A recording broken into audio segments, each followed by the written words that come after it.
Thank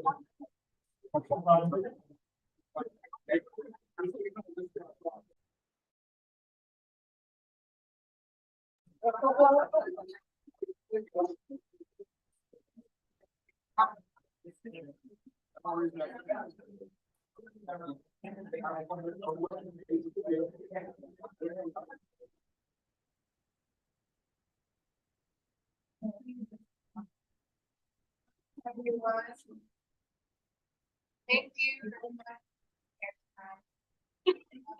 So I think this is a lot of class, so I say this every time before meeting in this room that please go and turn off your cell phone.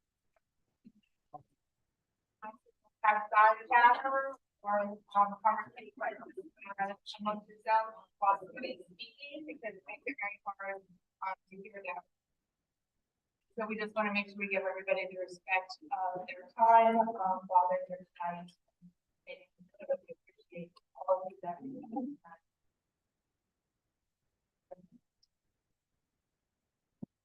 So at this time, I'd like to call the Pony Beach Town Council November 15th, meeting to order at 6:01 p.m.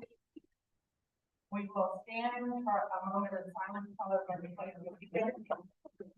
Moment of silence, I think credit has the late Fred Dodge, who 30 years of service here in Pony Beach as a softball coach and friend to.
The agenda, item number 2, I'd like to make a motion to add to the agenda your presentations E, the sewer spill incident report, and also under new business, combining the December meetings to the work session dates. There's one meeting in December, our second meeting in December, for 5 days. So, get home, I don't. That will be under new business. Second. On favor?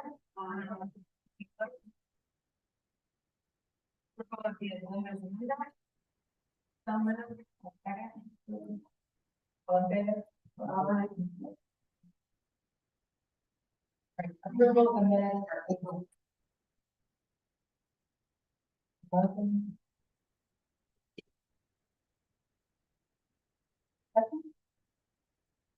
On favor? All right, now start announcement.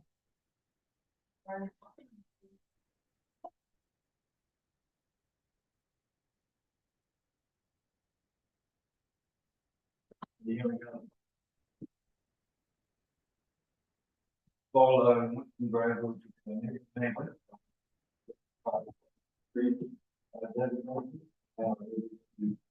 The donation.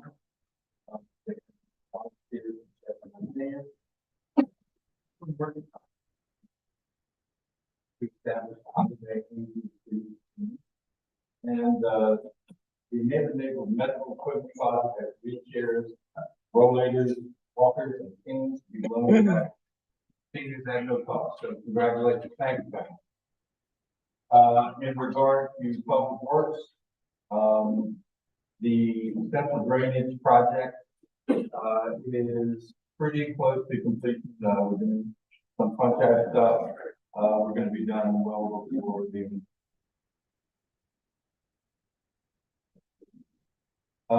The next thing that I wanted to bring out, hopefully it engenders discussion among the council members and, among the public at large. I would like to begin thinking in terms of getting a cost benefit analysis of privatizing our water and sewer.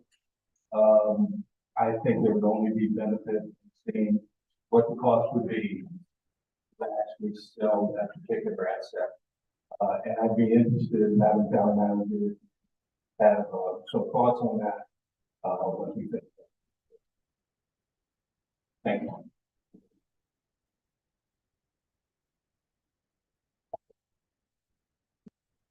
Everybody, just a few updates from the economic development side of things.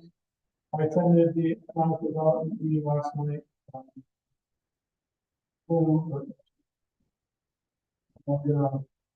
of the things that, some of the takeaways, usually if we meet, we'll start off by giving some overviews of what's going on in the economic development side of the economy. He brought up the fact that he was meeting with the tourism, and also the strategic officer of the housing. You know, also I think about some actually on Main Street program and so on. And also talk about how the board of the first lesson change with what we will develop ready, so that's something. It shall be update next month, so mention something about kayaks. Currently there's something out there. We'll bring them in, set up and everything, so it's something to look out for. So she also mentioned bringing that up to some of the local marines to see if they can participate in that. We got a planning commission update, which I'm sure we'll hear from Karen, and they mentioned some of the things that are going on with that. The biggest thing was the process and also the future for things.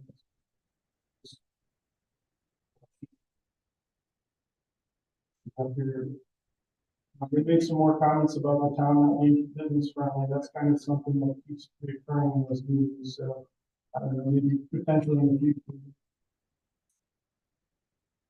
stakeholder meeting for the town at large and get some feedback from the versus just workforce housing was brought up. They've been doing a survey for workforce housing, and I mentioned that before. They think we need some more input. We got a pretty good participation in schools and in towns, offices, but they didn't really get much from the business partners. Mentioned how the chamber has over 190 members, so they thought maybe they did start to reach out to them. We mentioned the holiday tours, and then also the funds raised from those budget.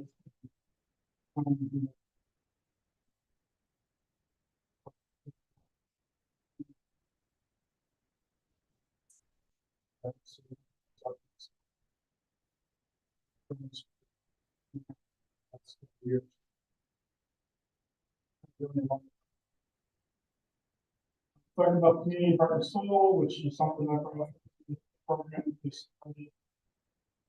So,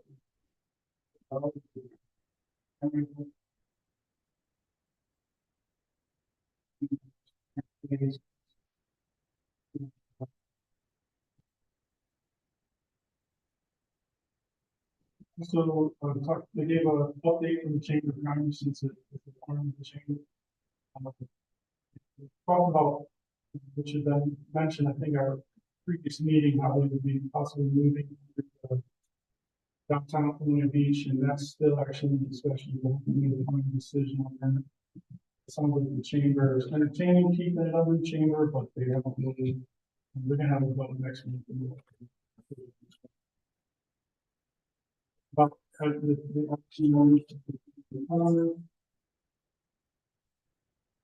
I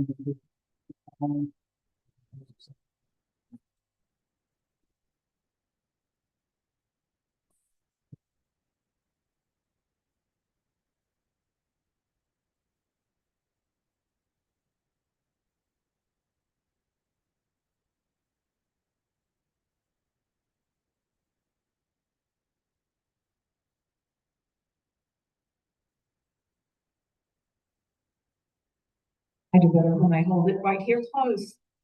Good afternoon, good evening, everyone. Thank you for being here. My first question for the zoning appeals board, do we have an actual application that came in for that? Does anybody know? I hadn't seen anything in writing, but Don had mentioned one may be coming in. I don't see him here tonight. Yeah. I'm here. He's on here. Oh,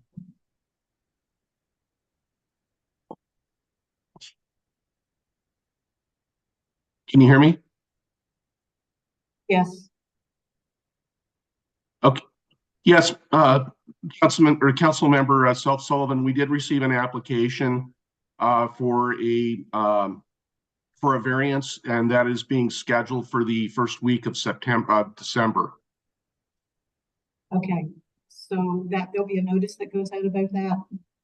Yes, ma'am. I believe the notice was going out, has to go out 2 weeks prior to the meeting, so it should be going out this next week. Okay, thank you very much. For the community, Colonial Beach Redevelopment and Housing Authority, we do have 2 openings coming up on that authority. Those openings are appointed by council. So we really do have a need for some experience and expertise there. There are a lot of opportunities for our housing authority to get grants to help with things like affordable housing. So please reach out to us regarding that. Also, they have asked us to save the date. The Northern Neck Middle Peninsula Housing Coalition has rescheduled their November 21st meeting to December 7th. Representatives from the Virginia Department of Housing and Community Development will be visiting on December 7th, and the entire Northern Neck Middle Peninsula Housing Coalition membership is invited to attend. The notice above will allow for a Zoom meeting, and we will have members of our authority attending. The next meeting for the Colonial Beach Redevelopment and Housing Authority meeting will be November 17th. This is Friday at 3:30. So if you have an interest in serving on that authority, I would invite you to reach out to me or members of the authority, including Judy McGirving, and William Clement, Marcia Bellman, Judy Morris, Gary McGirving, and Spencer Lydon, related to that. For the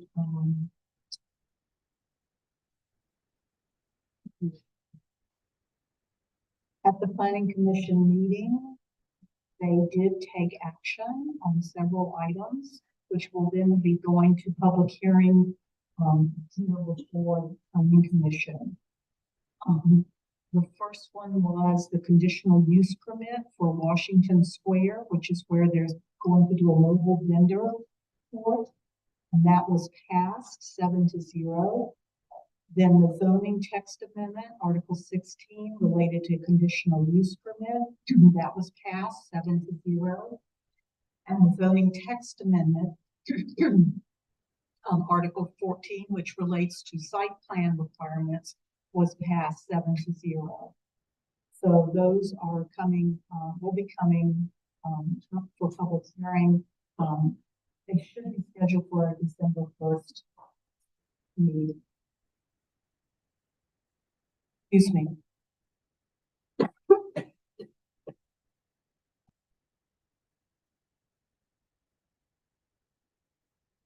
The last thing, 2 more things. I would personally like to thank and commend the town manager and staff for the timely communication and updates related to the wastewater treatment and sewage spill. the, difference between the communication on this bill and the previous bill was remarkable, and we greatly appreciate your attention to our request that this be done in a timely manner. And finally, I'd like to wish everyone a happy Thanksgiving.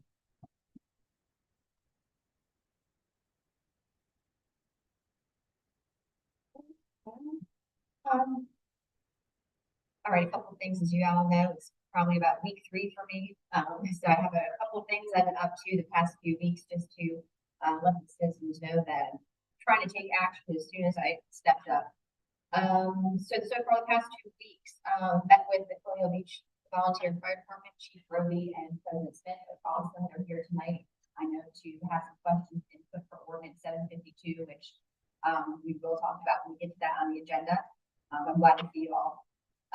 Friday, November 3rd, met with Chief Deaver at Colonial Buzz, and that turned into, he tried to get me to eat his cinnamon bun, but I refused. But we had a great time. We got to chit chat, catch up on police stuff, which brought me back and made me really happy to talk about law enforcement stuff. So that was a great time. I'm glad to actually get to meet him.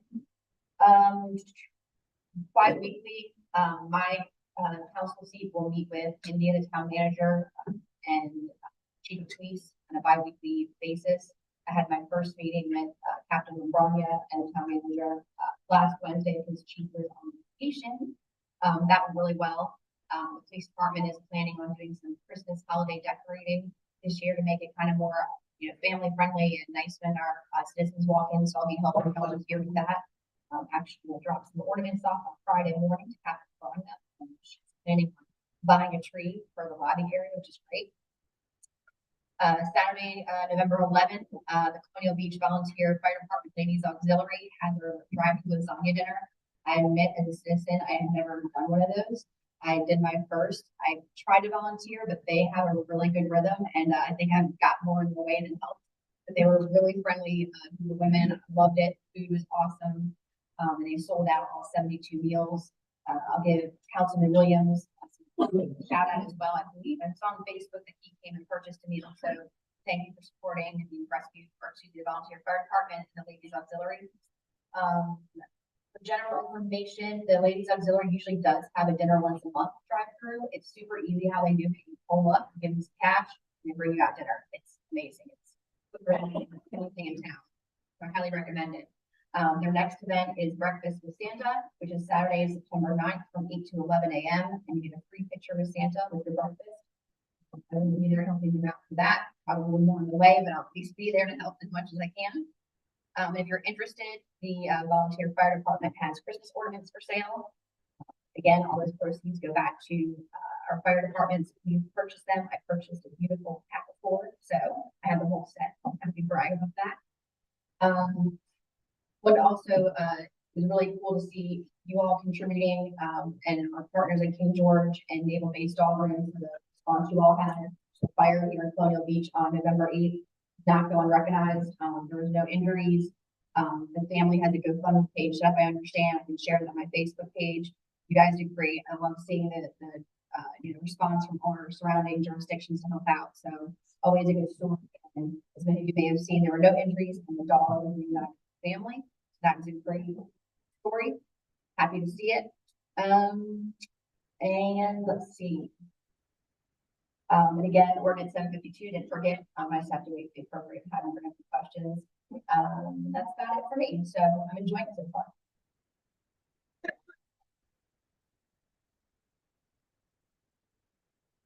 Good evening, everybody. Update for Parks and Rec. We had a meeting on November 7th, last Tuesday. They appointed Mike Venus as the chair for the Parks and Rec.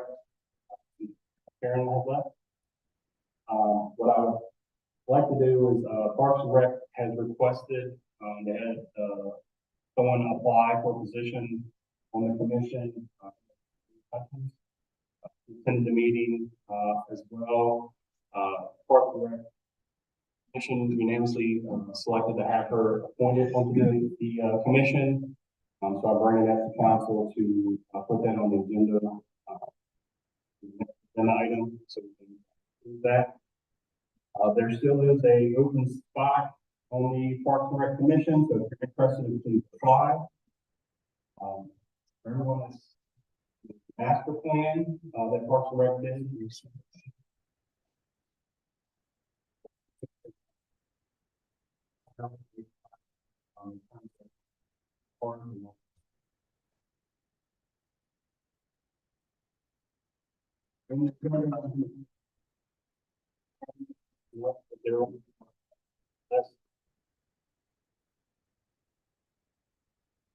It's a wonderful life.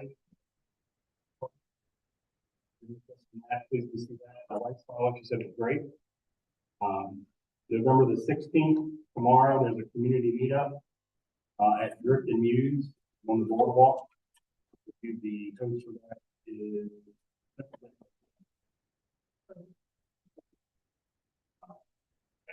evidently it's going to be a coach.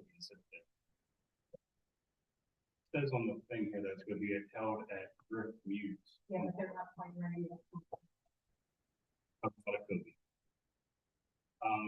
November the 19th, the Sunday, is the last health and safety series at the Point Beach Public School. Kids just running around the field to exert some exercise.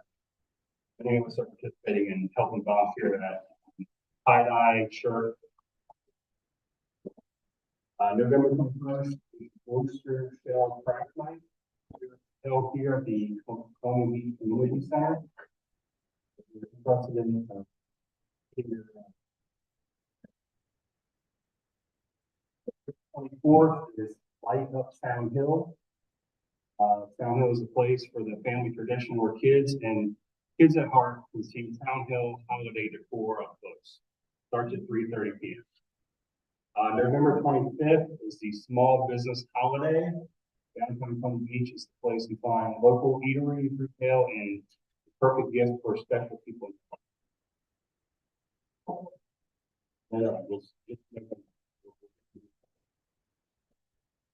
Also, November 25th is the annual lighted boat parade. Starts at 5:30. First boat arrives approximately 5:45. Boats line up at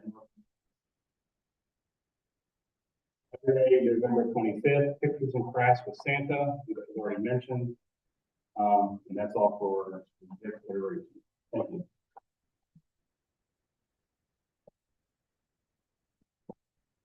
You know. Since our last meeting, the lot has been going on. Had an election day, and so we have Supervisor Tim Griffin was re-elected.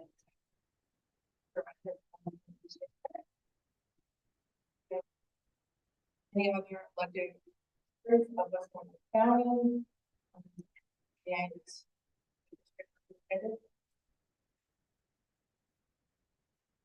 so I just want to say appreciation to all of our.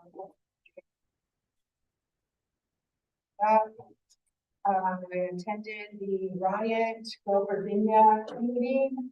A couple days ago. Riot is a program that connects technology solutions to municipal problems. This is sort of a tiny, trying to meet up because we have the source bill and their technology solutions, and I know we are already on that, but these are innovation kinds of action, maybe products that don't even exist on the market, and Riot helps companies solve problems, solve municipal government problems with new technology, and then help fund pilot programs. So I signed up to be interested at least in any pilot program. There's follow-up meetings coming. I also attended Congress with days where there was a presentation by King George on the data center, the Amazon data center that's going in King George. It is the biggest economic development ever. But it is going in at a demolished power plant location. I'm familiar with that project. But I also got to say thank you to Master Chief Crenshaw, who was our speaker for Veterans Day. And I really did that then, sponsored by the DFW. We were looking for it, and just as it's for that, I focused on our veterans work, and I'm here today in this room, and all the people that are participating are all bring that kind of attitude to any kind of response. I think our veterans really is shining. I just wanted to say thank you for the holiday decorations on Town Hill. Obviously, those all,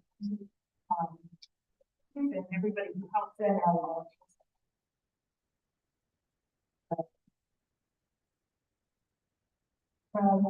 And I have one question about the housing authority again. I know about the project are interested in joining the housing authority, but business is in town, but he lives out of town like that. I don't know. Get back to me and let me know. Yeah, because if that works out, then with the Parks and Rec recommendation, I'd like to put both of those in.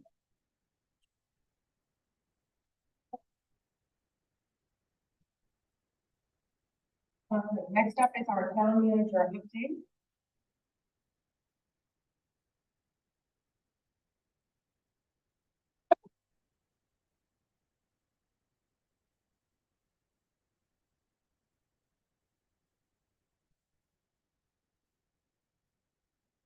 Good afternoon, Mayor, Council, members of the public, India Jacobs. Something to report. Starting with town departmental updates. Finance. Parks are planning underway, it's been underway for several months. We will have the identification at the beginning of December. Also, as a reminder, real estate and personal taxes are due on December 5th. Quick update on hiring. We have 2 vacancies at our wastewater treatment plant and our operator positions. And we are still also seeking planning. So those positions are available for online. Also paper applications available. Next, moving on to Parks, Recreation, and Event. And we covered a lot of what I was going to mention. Sally has a new Parks newsletter events that has been laid out here for anyone who's in the building today, but that's also available on the website. An update on the Parks Master Plan. We will have that report to council on December 6th at that meeting, with a couple of options for council by direction for the park that's on the building north side here. Azalea, as well as phase 1 of available. Pretty exciting news with some grant funding that we have received a while ago. We have finally purchased new ADA accessible swing sets that will be put in place at our beach. There's about a 14-week lead time, so we're looking at early spring. Okay, you're not replacing the one we have, right? You're just adding this. Replacement here. Sorry, did I say replace? Sure. Yeah, they'll be placed adjacent to. Yeah, they'll be placed adjacent to our suites. Next, under public safety. Police department. Community under the retreat event in October, and neighborhood watch events that have been well attended. The police department. Another, I think, is being taken away with the Explorer program along with Mr. Parker. Takes the entire department for the under infrastructure and public works, Councilman Wood mentioned our central drainage area project, so kudos to Progress Construction, who has completed that project on schedule, as well as our public works team and fire, Mr. Ruffy and all the team involved with that project. A little exciting news for our holiday lighting. We'll be all excited to see our Christmas lights and all of our decor up. Be going up during the week. We see those along the boardwalk, all of our holiday lighting and decor. So for the person to be jumping on that. Welcome. And another toter stenciling. We received some requests to allow for additional stenciling of toters. So there will be social media posts that goes out tomorrow regarding this extension. Those forms that will be filled out by November 30th will allow for toters to be stenciled on Monday, December 4th and December 6th. And then there will be subsequent weeks for that to be, those stenciling to be allowed. All forms will be accepted through December 21st of 2023, this extension, based on the availability. So there will be a form that has already been completed previously, back on the website, for folks to be submitted for this instance. And finally, stormwater resilience plan. We've been working with Tetra Tech and the Berkeley on our stormwater resilience plan. We'll have interviews with stakeholder groups in November and December, and we're still on track to be delivered in the to follow up the wastewater treatment plant spill incident. We'll have a full report by Ms. Meyer.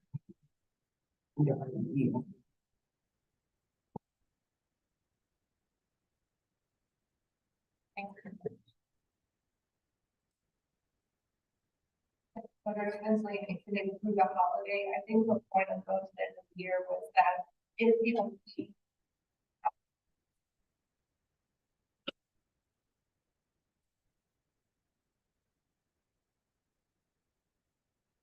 the people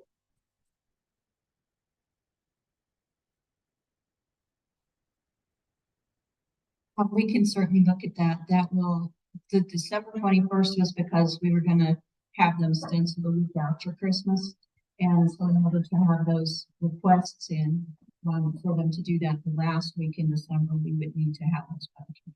If you'd like us to, do it for the end of the month, I think we can work something. So it's not with public work staff under pressure. I would suggest that we extend it into the new year. For the deadline.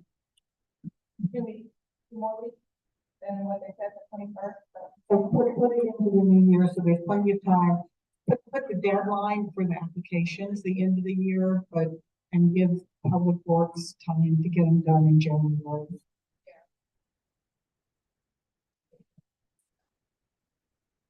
I think there's some also finance related in terms of staff authorization, as well as maybe getting their first snow.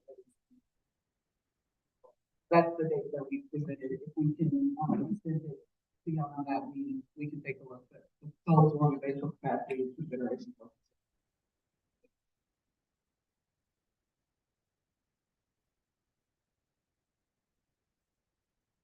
I think as long as the forms are in, so even if they're out of town, if we can work collectively and get his word out, then we can ensure that everybody gets it. The form online.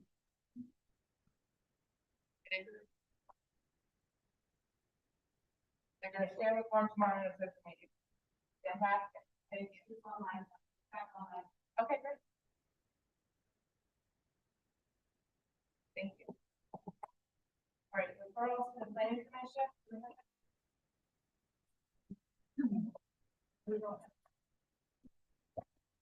We don't have any referrals for them that I know of, but they do have, 3 things coming back to us that I mentioned. And I don't know if we need to take action to set the public hearing, but I know that the department is already working on scheduling this. Thanks.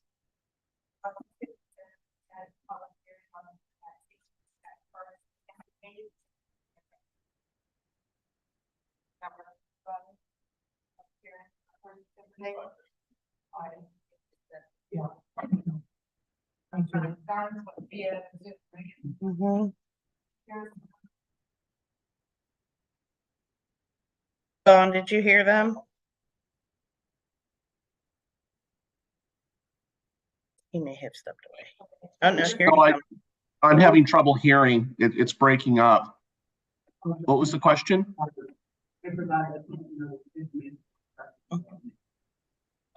I'm sorry, I'm still not hearing the question.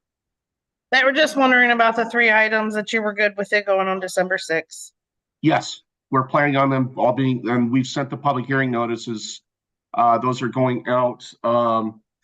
Heather, you got those yesterday. Yep, I So got those, them. Yep, I was back in the office today, so they're going out in the morning.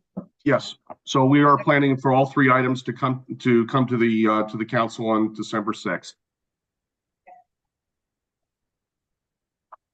All right, you guys could get full more tear down.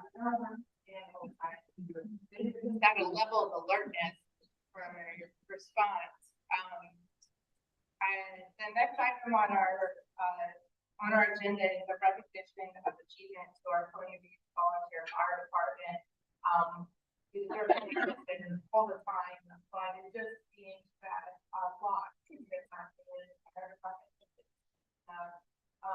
To an exemplary degree, they especially always do, but it was, very good to me. I wanted to turn as you guys for, the number of hours that they, they could have been already, responded and stay on top of things, and that is a lot of fun. So we wrote a, proclamation of recognition, and I'm going to read it. I forget.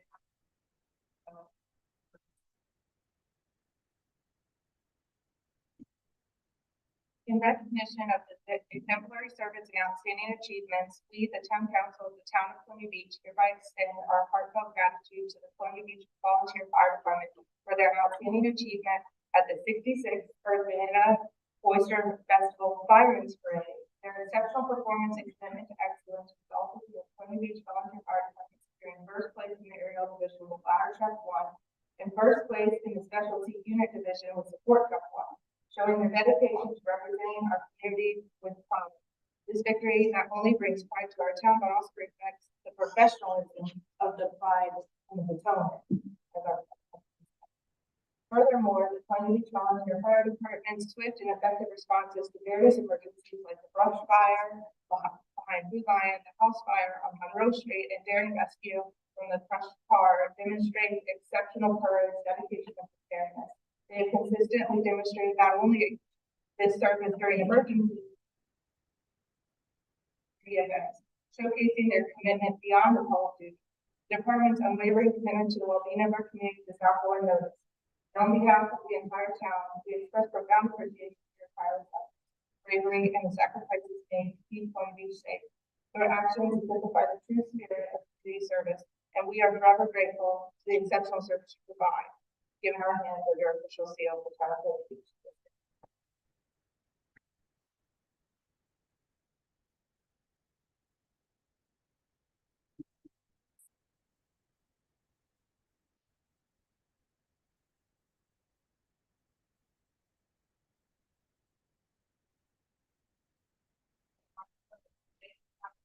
Yeah, thanks, but it continues to be. Everybody in the department, please let them know, oh,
okay.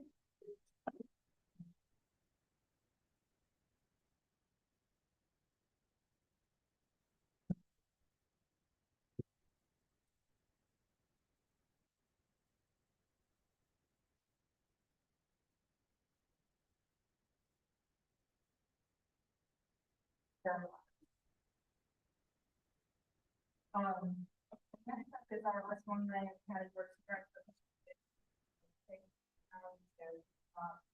At here, and so we'll move to public school. Yeah, What is the background?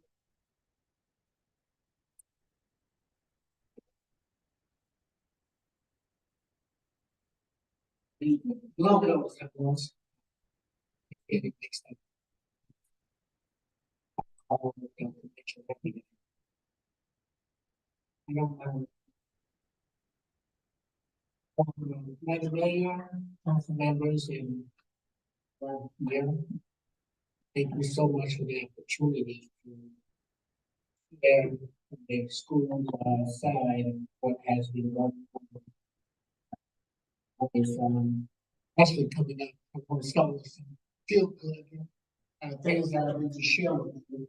One last Friday had an excellent Veterans Day breakfast celebration. They was present, and we had over 100 folks attend the elementary school. It was fantastic to see the smiles on the faces of the kids, their parents. Thank you to everyone that was involved in that. In addition to that, also welcome our new teachers from the Philippines. Our family of teachers, we had 3. And everyone, just a huge thank you to all the teachers, staff, members of the community who helped to make this a success transition for me.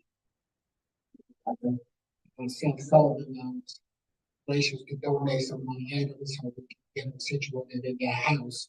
But it was a community effort, and they are right now off the ground and running. The kid level as well. We're speaking about it, the math teacher, art teacher, and PE teacher. So we are very excited about those 3. And if you were to meet them, you will really generally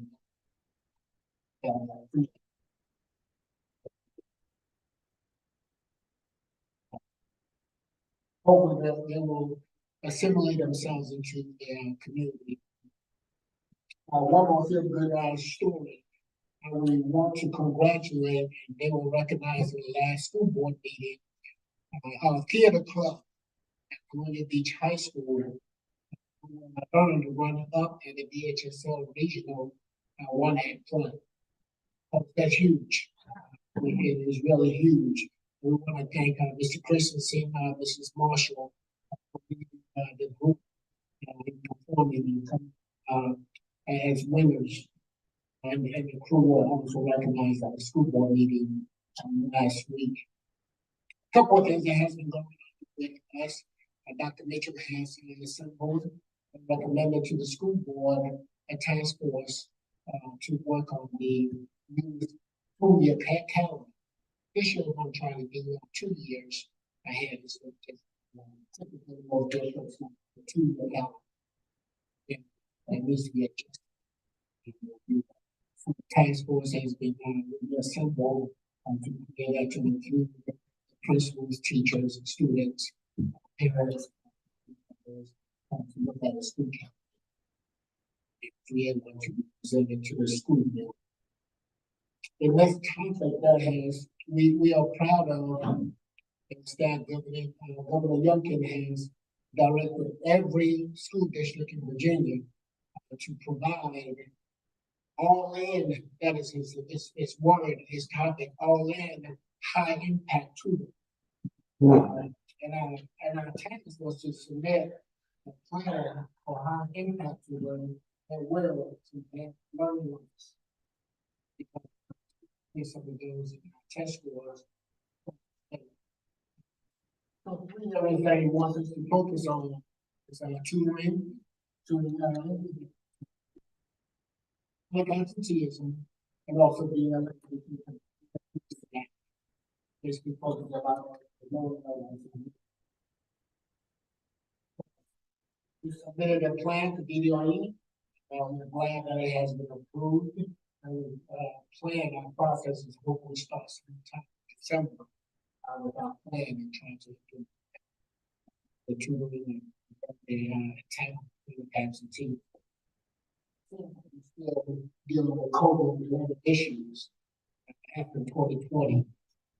Still having an issue with This will help.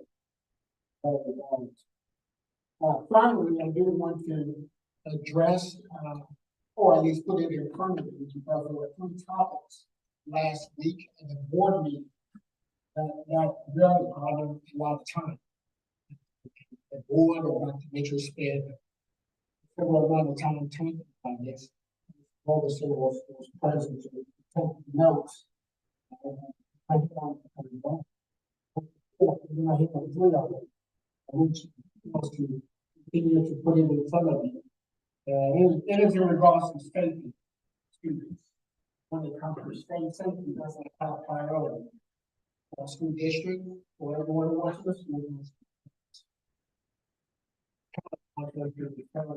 The plan for peace. That's priority for us. Number one, we're still advocating for planting some. First week of. 8 store, and then on the other hand, by Jackson Street. Another area will be very beneficial in the time of the life. Flashing signs that indicates, especially arrival and dismissal, we have a lot of walkers. Despite all of our efforts in rotating bus dismissal, now we have held all the walkers. We held them not to walk until all the buses are left. At the same time, we have regular cars that are impeding and kids are walking in the street. We're trying everything we can despite our effort. We still have some, we haven't met our expectations yet to get the kids off the street. With their cars and sometimes buses. It's really frightening. So hopefully we can work on that to the street. Arrival and dismissal are the times folks know that dismissal, arrival time students are on the streets. Number 2, this has been put in front of you previously. Hopefully, make those discussion, maybe discussion besides that is the sidewalks. Especially on the wide in front of the post office. So I have a rally at 3 o'clock. Now the post office is at least 20 to 30 kids walking as if they were cars. And they're reaching up to reach the cars, reach the buses and so on. I've walked myself, trying to get them off the street to the sides. But it's challenging. Because we are the sidewalks. I'm really appreciative of that. For the safety of our kids, that has to be the focus also.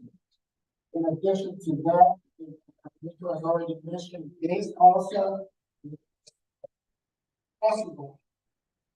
Right now, I work from Pennsylvania to Stafford to Culpeper to Beach. Possible. Training where possible. The insurance company will allow you to do it. On the store.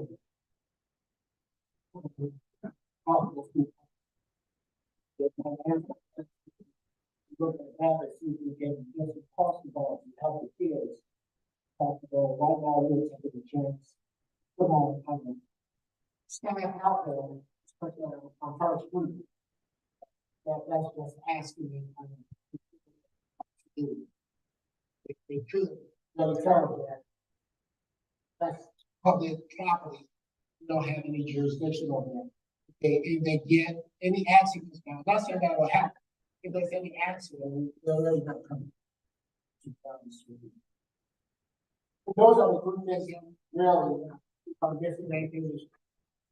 Please let me know. That really generated a lot of discussion.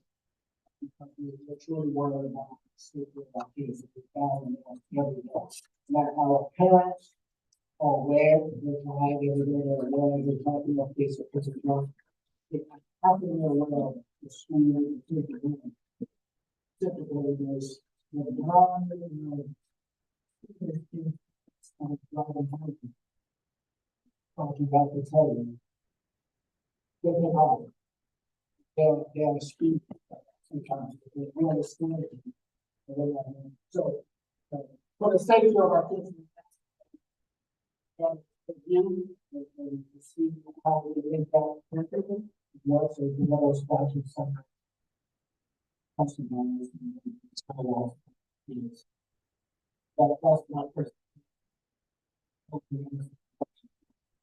And at one time, I just want to put it, there was a problem with gave them the word.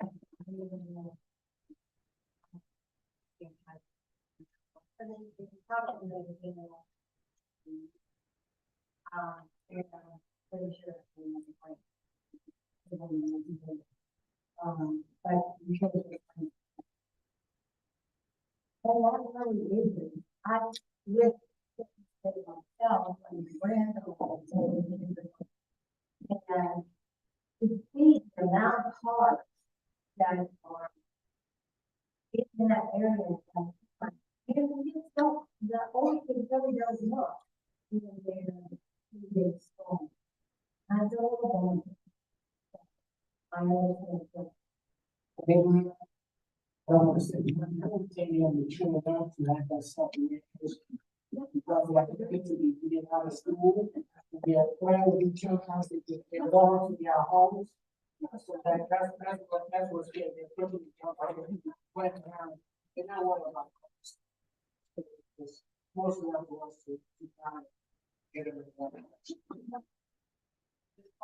Signs for pedestrian crossway, it was not a school related issue that they had. It was separate. In contact Terry. It was before the new line talked about it there. You know, I forgot to push it. So anyway, they may have something on how they got a hold of that. I think that's Madam Mayor.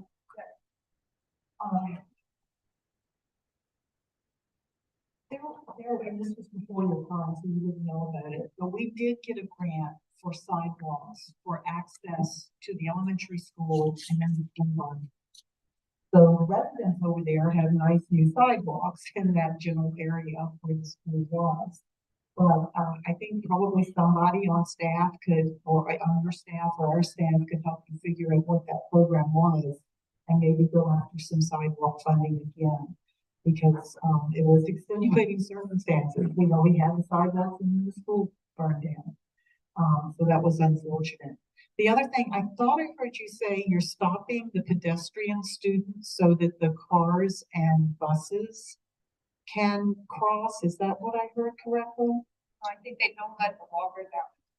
We hold the walkers In school. Okay, okay. I just wanted to make sure, because with winter coming on, and I'm particularly concerned, you know, when kids are walking to school, you don't have any control over them. But ensuring that the pedestrian students do have some sort of priority in crossing rather than the cars. At that point would seem like the thing to do. You just wait till all the cars, all the buses leave, then release the kids. That's going home, right? I'm talking about coming in. Coming in is it's a little bit easier because all the kids might come in turn. The truck was in, and when you release all of them at one time. That's what. Right.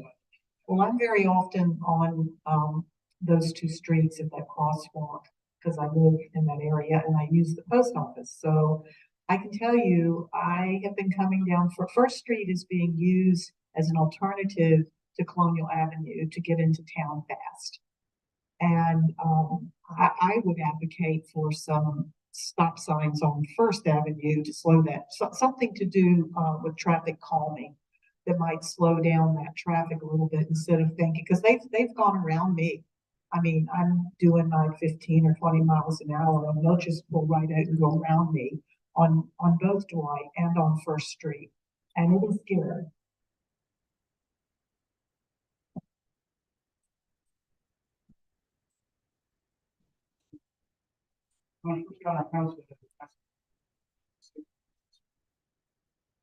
Constituents have mentioned it, so I followed up the last meeting with the grant writer on the beach, and he said something about, even though it wasn't our fault, the school burned down, he said that the likelihood of us getting that grant again is slim because we kind of put the sidewalks where they were needed.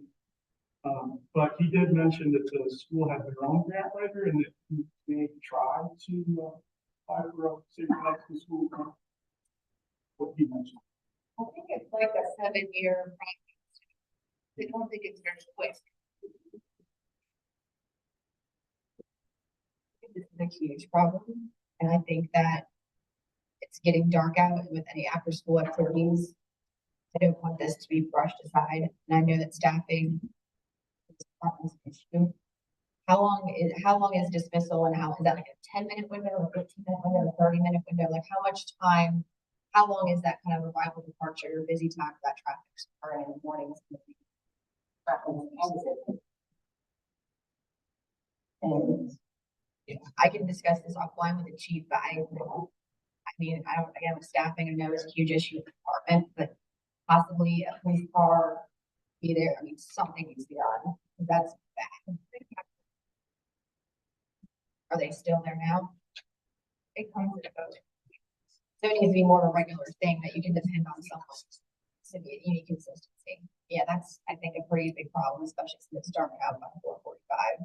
I know the kids are out sooner than that, but it seems like a pretty easy solve to, at least until we get some flashing signs. So I can talk with the chief about that and tell me behind those.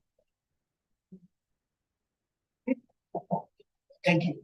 Thank you. All right, next up is Potts with the emergency communication.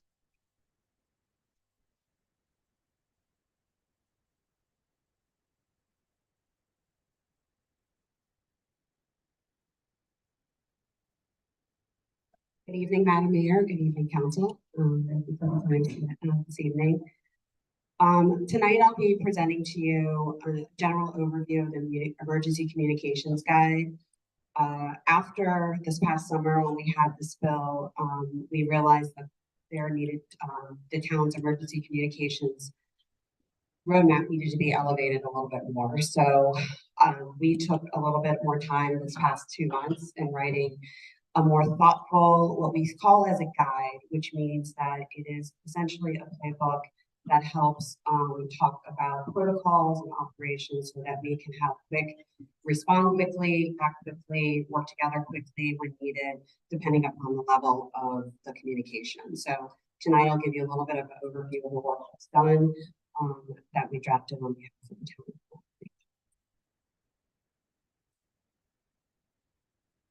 So the purpose of the communications guide, and that's what we call it, we're going to call it EGC versus a plan, is to serve as a critical component of a community's emergency preparedness and response efforts.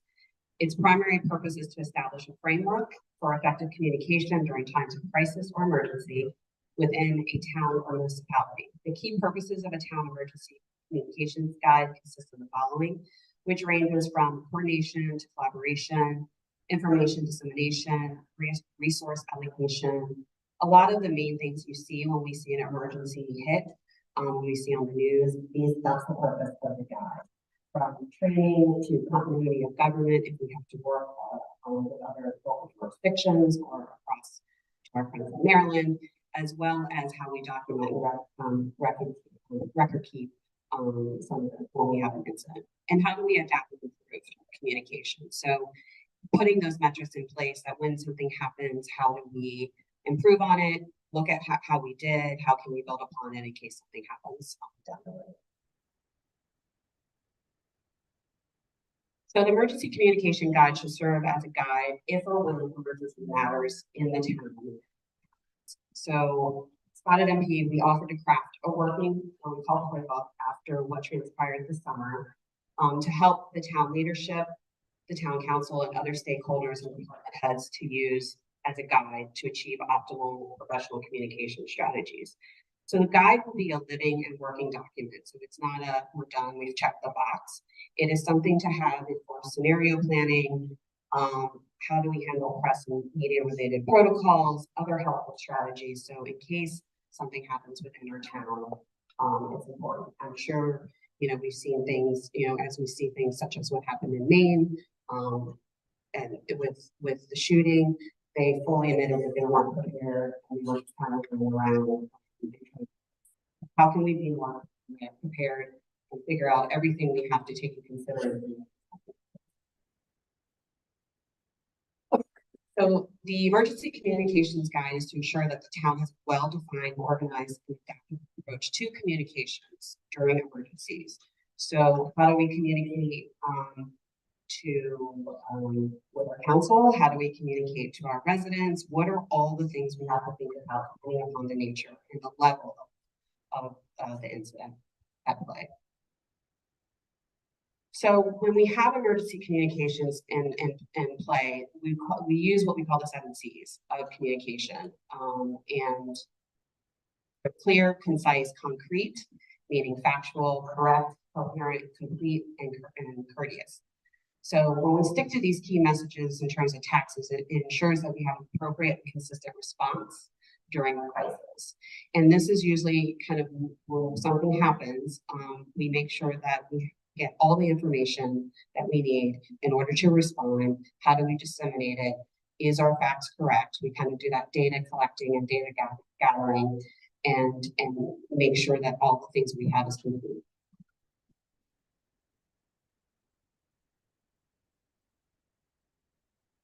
As we know, there are different forms of emergencies, and in the world that we're living in now, we can't live in it will never happen to us in this area. And so these are just kind of the different forms of emergencies that can happen. But also within these forms of emergencies, we have created levels of the level of emergency and the response based upon that level to take place. So from our work, from the incident the spill that transpired in July, we felt there was a need to kind of outline the level of emergency. And again, this is kind of a pseudo draft at the moment in how we respond and what the emergency is. Of course, this is a workable document. We can add to it, but we categorize these levels so it's helpful to know what level of communication needs to take place. So obviously level 1, minor emergency, weather related, those incident alerts, things of that nature.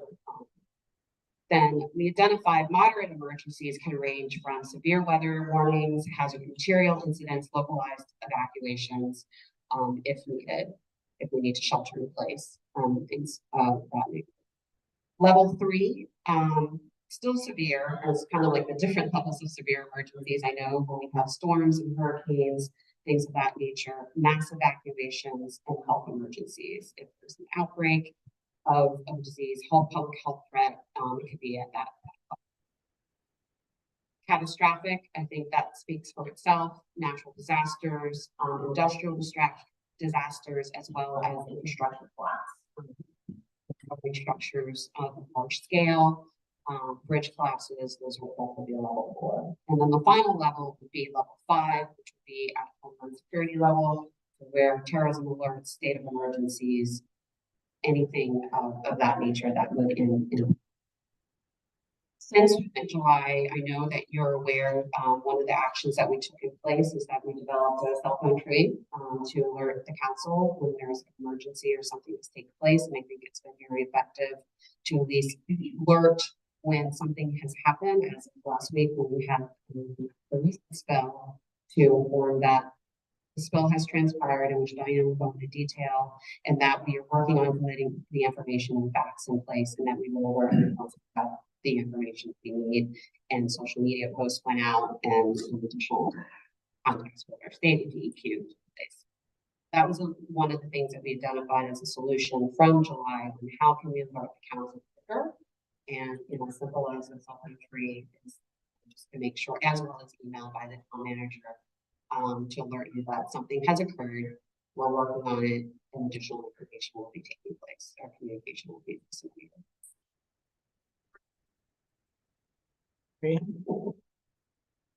So As we talk about different forms of emergencies, you know, they, of course, with the guide that was drafted, can be adjusted based upon specific risks and hazards faced by the town of Colonial Beach. Each level should outline the severity of the emergency, potential impacts, and expected response from both residents and local government. And it helps with providing a criteria or a general framework of when emergency alerts should be activated at all levels. When should we use code red? When should we not use code red? What are the different channels that we have to take utilize based on the level of emergency? As part of the enhancement of our emergency communications guide, we have developed an incident form that has a variety of questions, which we can use to file. So it will have questions such as, what is the incident? You know, kind of the name and time, when did it occur? When was the first time we were contacted by the incident? What steps that need to be taken to address it? Has the incident been resolved, or is it still an active case, or is there additional follow-up that needs to be needed? These types of incident reports will also be helpful when we talk about how we can improve next time, or what are the things that we learned from the report, from an incident, that we can enhance next time, what's missing. So having something on record anytime that something transpired will help us grow and move on. And as part of this guide, we've also have developed a standardized template. These are some of the things from a communication standpoint, because you know, when an event happens, we're all most likely running around trying to figure out what do we need to do, who's on first kind of thing. And so we provided this template of, from a communication standpoint, the typical things that get into play. If there's, for example, any safety instructions that we need to communicate to the residents, are there evacuation routes if needed, depending upon the nature of the emergency, shelter information, government response, preparedness tips, if it's weather related, we've done this before.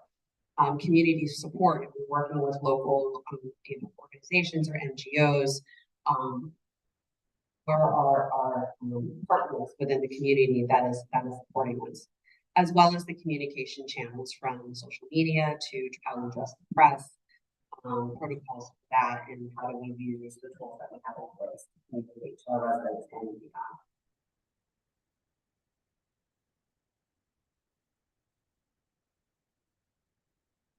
Any questions?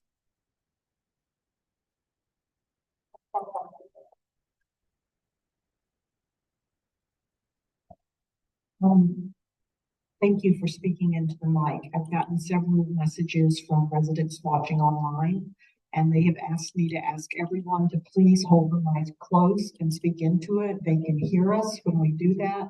They cannot hear us when we don't do that.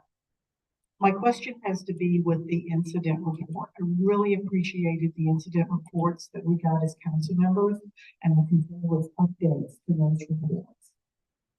Are those going to be made public, and on what kind of a timely manner would they be made public? Defer to town manager.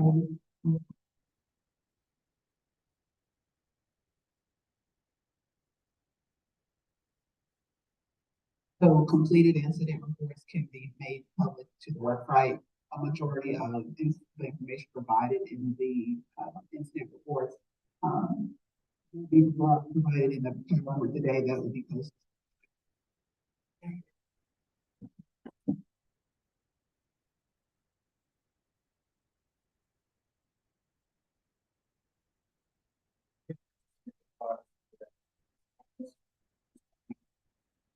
When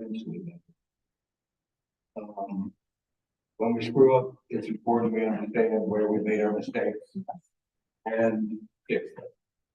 And it's exemplary how quickly it's fine to do. So I want to thank you.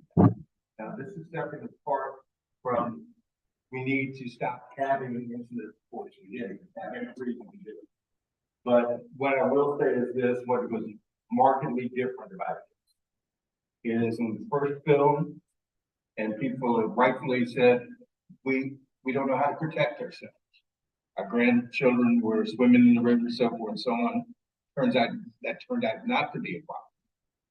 But people didn't know how to protect themselves. At this particular time, they didn't. Okay, so that now goes beyond us to actually fix the problem.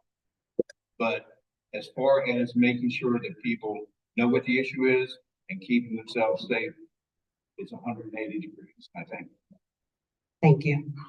And may I add, the guide, as we call it, is 40 pages. So it has a lot of scenarios and just kind of in case, you know, these are the things to think about from a communication standpoint, but it is used as a guide. So we're not, you know, as a safety net for sure.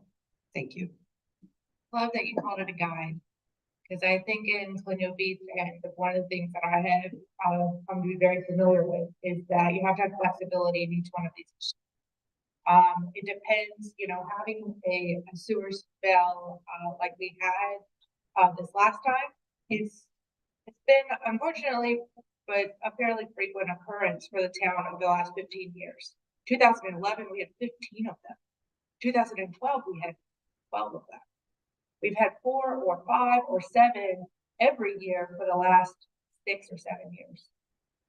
But and communication has obviously been lacking about that because a lot of our residents don't even know that's been happening apparently.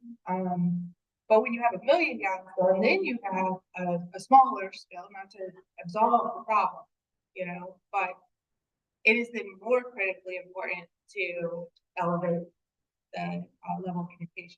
And that's what happened this time, so I appreciate that. So I love the idea that it being a guide, have some flexibility, depending on what's happened in the last week. Sometimes they never you know, maybe it's a month. And I just also appreciate the communication after the daycare incident too by the chief, because in Colonial Beach, it's such a small town that it's not like we have many daycares, we have the. And so when an incident happens with any kind of involving public facility with children in it, it's our kids, our whole community. I think I've seen a lot of that. I think one of the things that would be helpful in maybe a future presentation, maybe the town manager will address this, is making clear, maybe even the to the public too, what is the criteria for code reds? Because the town in the past used code red for things that maybe do not meet the code red criteria, and just always been announcing these other sign up notifications that we have. I'm signed up for all of them because I'm mayor. I get them on a bunch of them. But you know, there are some things out of this, just community, the focus on communication part. You know, that people still were like, well, they didn't tell me, but we are, you know, but you have to sign up, right? It's a voluntary thing. So we want to continue to always kind of push more people, not just code red, but the email notifications and text, you know, that's through the website, or other emergencies. And social media, I mean, you know, there's lots of options, as you mentioned, to opt in to get the information we need to be safe. So, yeah, we are certainly pushing the information out there. As a follow-up, I think we can work to address and create a guide in terms of what we think that criteria may be, and have that for you at the retreat, so that we can have a broader conversation around communication, you know, holistically, because there may be further guidance that we need from you all. We may think that something reaches that level that it could be done right, maybe it doesn't. We definitely want to work together, so we can drive that forward. Mayor. I really like what the town manager just said. That decision as to whether it's something that reaches the level of the public needing to know should not fall on one person. And I think we can discuss it at the retreat, but some way to interact with council one-on-one before you decide, especially before you decide not to make it public, because that's what really hurts everybody in this town. And it causes people to question our staff and our leadership when something isn't made public, that the public thinks was really important. I don't have anything to hide. I want it all. I don't know. Yes, Ms. Brown. Just one quick question, and again, it's probably because I'm new. Is there a draft of this communications plan, this 40-page communications plan already floating around? Guide, we're calling it. Guide. Guide. Yes, I received the guide. There's at least 1 or 2 tweaks I need to make on specific stats that have changed. But then I'll put that right. So council has not seen the guide. I don't know. Okay, No. okay, cool, thank you. But we have been proactively using it for the time and Yes. working to edit it for your review. And we're using it and it's working, so. Thank you. Yes, Mr. Williams. I was just wondering, was this provided to like fire and rescue? And are we collaborating as a whole for the whole town? I know the police chief propagated it, but I was just curious. If this communication plan like addresses emergencies that may be multi-pronged, we might have this, oil spill on the road, which would fire, maybe rescue, town, well, staff.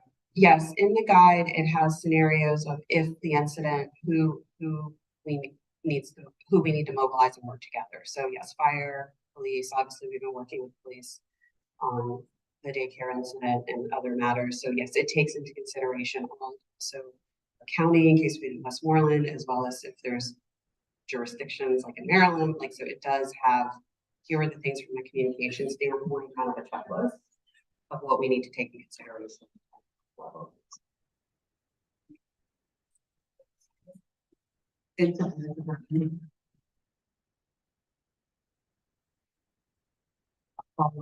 As we do with Mr. Cease at the county, I'm not gonna look at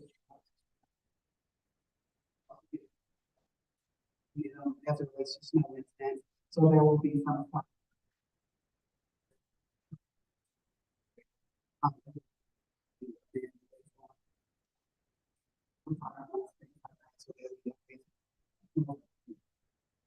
It'd be important to coordinate to Mr. Williams' point with fire department and EMS and of course Blake and Stevesville to what we're expecting of them then, right?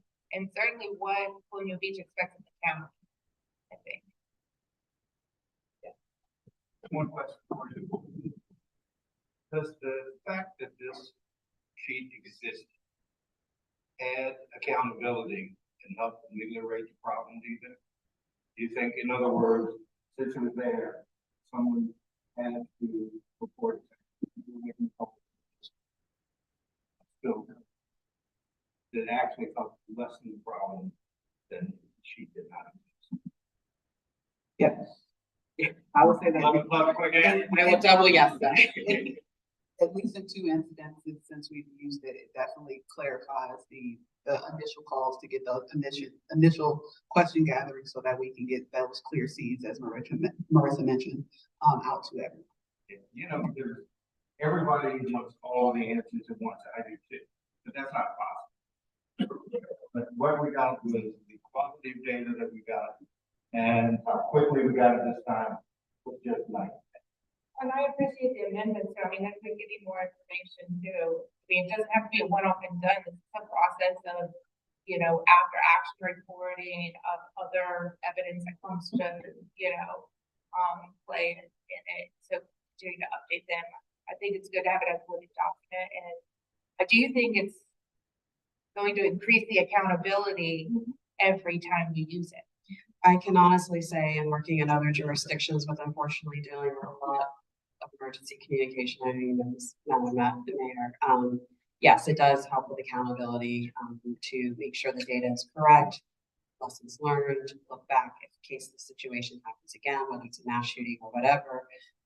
It definitely helps track and know that we have to collect that information moving forward to make sure that timelines work, where are the gaps. Especially when we're talking with us or whatever, and to the residents as well, to make sure everything we have is very accurate and factual. Any other? Thank you very much. All right. Thank you. Thank you.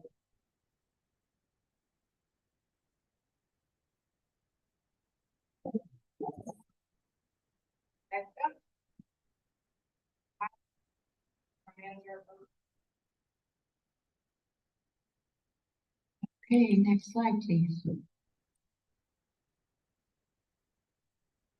So I'll start with the summary. On the morning of November 11th, which was Saturday, the wastewater treatment plant shift change occurred at 7:0700. The plant is still staffed 24/7. There was a notification of all appropriate town staff beginning at 08:03 by the operator on staff. And the incident that he was reporting was an overflow of the scum pit, which is treated water that is not yet disinfected. According to the data collected, we estimated the amount of the spillage to be approximately 45,000 gallons, and DEQ also said that that was an accurate assumption. Next slide. The area of the spill, excuse me, and this kind of alludes to what Robin was talking about. The first incident report went out with the map on the top right. When DEQ came late in the afternoon of Saturday, we walked the site, and DEQ brought that map back to the map that you see on the bottom and said that they did not see any evidence of the spill hitting that second arm that you see in the first map. So we revised the spill area and sent out a revised incident report. The entire spill area was treated with lime, which is standard protocol. We used over 1,500 pounds, I believe, is into the report.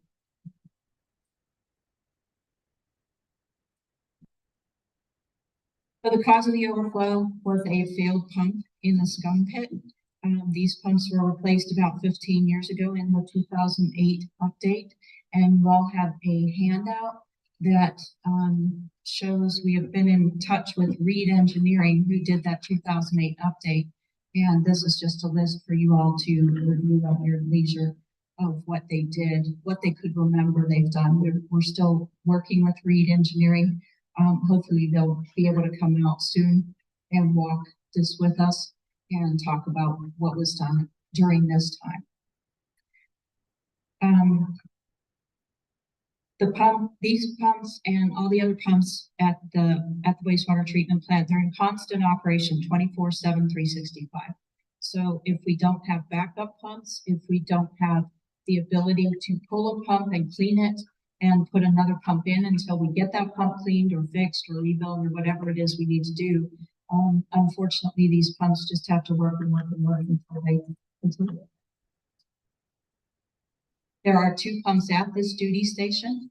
The second pump was found to be drawing more amperage than it should, which indicated to us that it's probably going to imminently fail. Maybe 10 minutes, maybe 10 months, maybe a year. We don't know, but the amperage was a concern to us. So one of the things that you'll see in mitigation is that our pumps and transmissions technician took the good pieces of both pumps and put them together to keep the second pump running. The town jet truck and the sump pump on site recovered approximately 3,000 gallons of the spill, and the town staff responded within minutes of being notified to your spill. Next slide. Again, approximately 3,000 gallons was mitigated with the jet truck and the sump pump on site. This is what I was talking about on the last slide, the electrical mitigation that occurred where the 2 pumps were put together so that we had one complete unit that is still running. The bypass pump and a hose system was set up to back up that pump that is still working. That bypass pump system is still in place. It has not deployed. So the operators are keeping an eye on that when they do the plant checks. They're taking a look at that bypass pump. It has not deployed, so that's good news, knock on wood. Atlantic Pump was contacted on Monday for quotes on new pumps or rebuilds or used pumps in the area, whatever they had. We were asking Atlantic Pump for whatever they had on Monday. And you'll see later in the presentation that we have already ordered 2 new pumps. So the July spill, we have been investigating previous upgrades and repairs, which is again the Reed Engineering document that you have there. The last major upgrade of the plant was completed in 2008. recent communications with Reed Engineering show that these two scum pit pumps were replaced in 2008. They are 15 years old, continuously run, as I said. They were rebuilt sporadically, but not replaced, which is what probably should have happened at some point. Deferred maintenance, of course, continues to be an issue.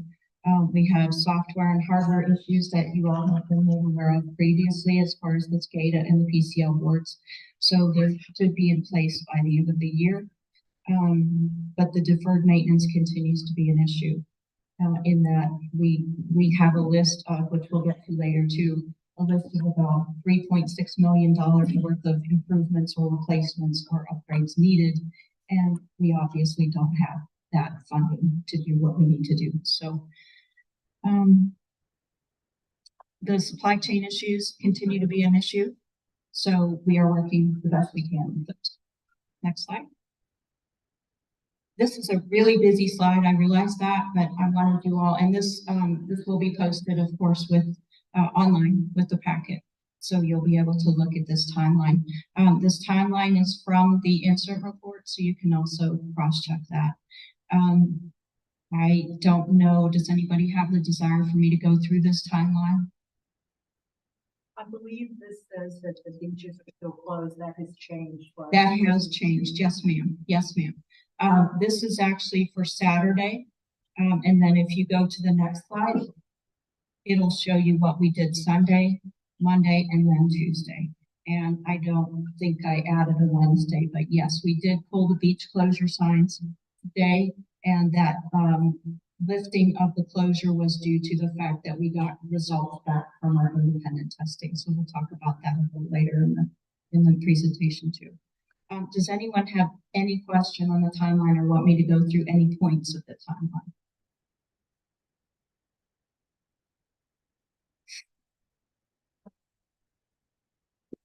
Yeah, I think one of the biggest questions I've gotten from constituents is,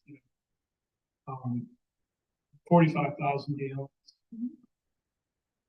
Can you give us like a general timeline of like when it was discovered and how much more came out? Or was there like say, I know they're 24 hours of demand now, but like how long in between something actually looking started and catching? Correct. So we're estimating that the spill occurred pretty close to the onset of shift change, which was 0700. And until our technicians got the two pumps put together and rewired and the backup pump set up and so forth, it was about 9:30. So at 9:30, we arrested the spill. So we're estimating that 2.5 hour time frame, which is how we came up with the estimate. So once you notice it, you can't stop it right away. You keep going for hours. Not on this one. Yeah. Thank you. Ms. Meyer, what I'm hearing is that we're constantly robbing Peter to pay Paul. If we have to get a SCADA system, tell us they have an automatic pilot to tell us when we have a spill. But the automatic pilot doesn't do us any good when the plane is still crash. And so what we have is a situation here where we're not able to keep up with the requirements of what we need in order to keep these spills from occurring. Am I hearing that correctly? Let me, if we can hang on to that question and go through the rest of the presentation, and then we'll, some of that may be addressed in the rest of the presentation, but I hear you. I'm gonna wait for questions. I would like to ask this one now. One of the questions that comes up over and over, and I haven't seen it addressed in anything publicly or the incident reports. And I think I know the answer, but I would just like to hear it from Public Works. Did this have any impact on our drinking water? No, ma'am, it did not. Absolutely not. Why not would it have? In other words, how can we say that for sure? If you could explain where their drinking water comes from. Well, the drinking water system is a separate system, first of all. The septic, I'm talking at home because I have a septic at home. So your septic is always downhill from your water system. So if you take that basic structure, our water system is basically uphill from our wastewater treatment plant. It's a different closed system. It does pull groundwater, but the groundwater is treated. It's stored in tanks, the water tanks and the pipes. And I mean, you all have seen, you know, the tanks that we have here in town. So it's a completely different closed system. And that water is treated, that water is tested monthly, and more frequently, very often more frequently. So your drinking water is absolutely safe, and I can say that with 100% accuracy. Thank you.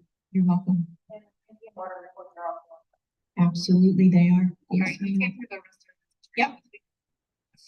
Yep. Okay, so next slide. So here's the testing slide that we decided to do. DEQ did not require us to do testing on this one because of the size and the proximity of the spill. They didn't feel it was substantial enough. So we decided internally to employ a third-party independent contractor to do testing, and we did the same 5 locations that we did during July. And that person came out on Monday at 10 a.m. and took those 5 samples. I have a note here just on the EPA standards that trigger recreational use advisories. And you can see there that the E. coli is 410, and they have even raised that to a stream is unsafe only if the E. coli count exceeds the threshold 10% of the time over a 90-day period. So I just wanted to put that in there to give folks a little bit of a better maybe feeling about this. Our results for the 5 samples were, and we can share the results. I just wanted to put that in here briefly for the presentation, but the 5 results for the samples were 21, 31, 30, 88, and 28. So very, very much below that EPA limit of 410. Okay, next slide, please. So the fiscal impact, and you all have another a memo here that I think you've probably seen before. It's from September 14th. And it lists some of the things that we have been doing, the things that we have identified, the things that are in the CIP program. This includes the pump stations as well as some of the water well issues and the wastewater treatment plant. So I wanted you to have that for reference. The estimated repairs for this show that the age of the plant and the deferred maintenance again continue to be issues. The ongoing list of projected repairs and replacement created by internal DPW staff has been amended since the most recent budget process, and it currently exceeds $3.2 million. And you'll see that on here. Operators are still working to cover the plant 24/7.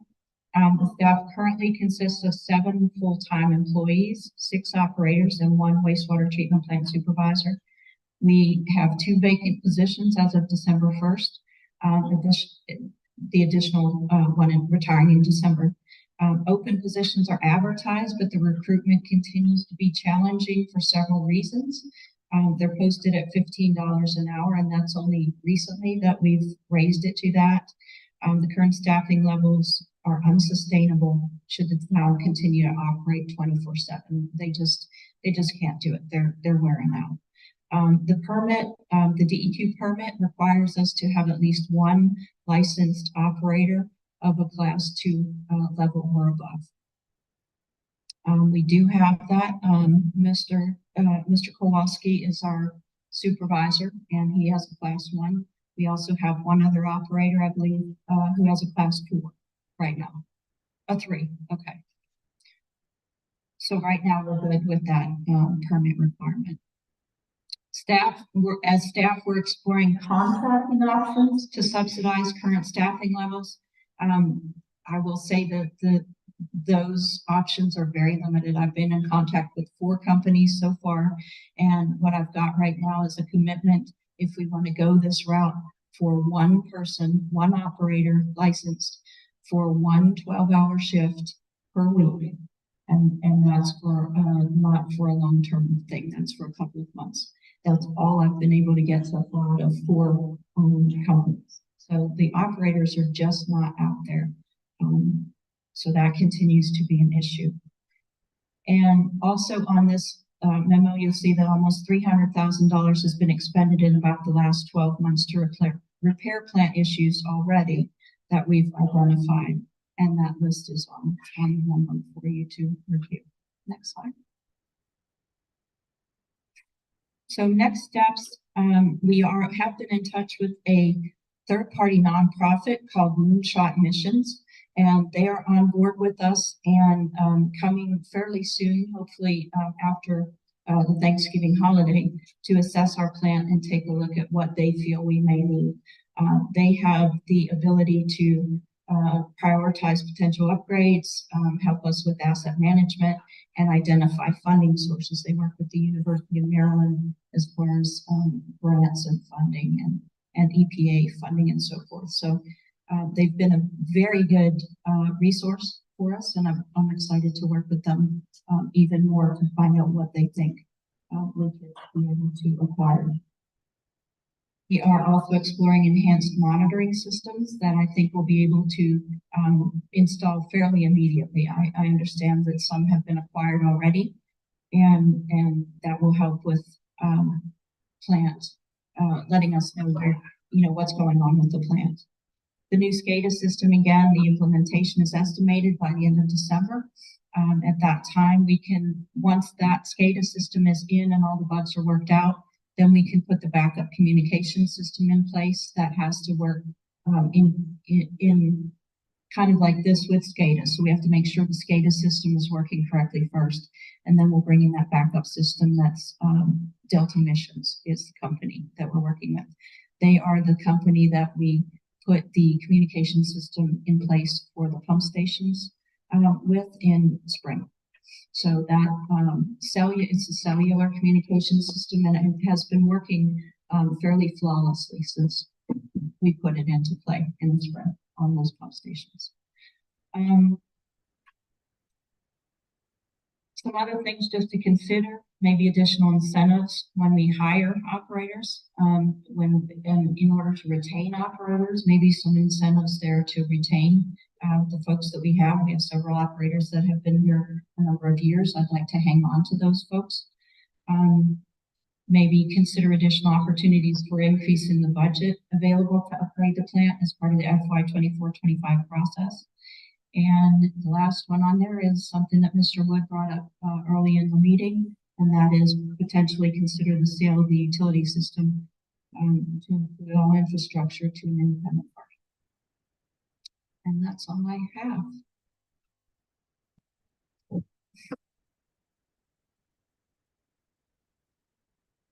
Okay. Councilman, questions? Yeah. What? What would be involved in doing cost analysis for privatizing the infrastructure? What would be wrong? Now, what would be involved? Oh, what would be involved? There are several companies out there that I'm familiar with that do this sort of thing, that acquire public infrastructure and public utilities. So what would be involved, I think, would be for us to, and this would be for India to drive, but I don't know if we would want to do an RFP first or contact one and see what kind of things they're looking for and then build an RFP. But basically it would be contacting these folks in one way or another and finding out if the interest is there. I feel pretty confident in saying that the interest is there. It's just a matter of discussions and negotiations and so forth and working that deal. And India may have something further to add. I think specifically to your question about cost benefit analysis, we anticipate to have some more updated holistic figures from Moonshot, the partners that we're working with DEQ, and they'll help us with prioritizing what they believe to be some of the specific needs, as a third party. So after we get that information with the dollar tag, I think we'll be able to show you all what it would take, to make some of those, necessary upgrades in the short term as well as long term. Also revising our CIP and then doing maybe some 5-year projections on our current staffing levels, with the addition of maybe adding an additional utilities director as well as additional operators to continue the level of service of 24/7 operations, as well as some enhanced measures around the plant.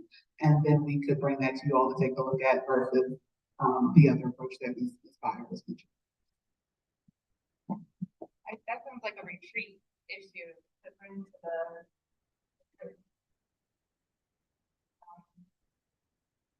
If that's council's desire, we can definitely. I'm not particularly in favor of doing it, to be honest, so you're gonna take a whole lot of it from there, but it's stuff that it.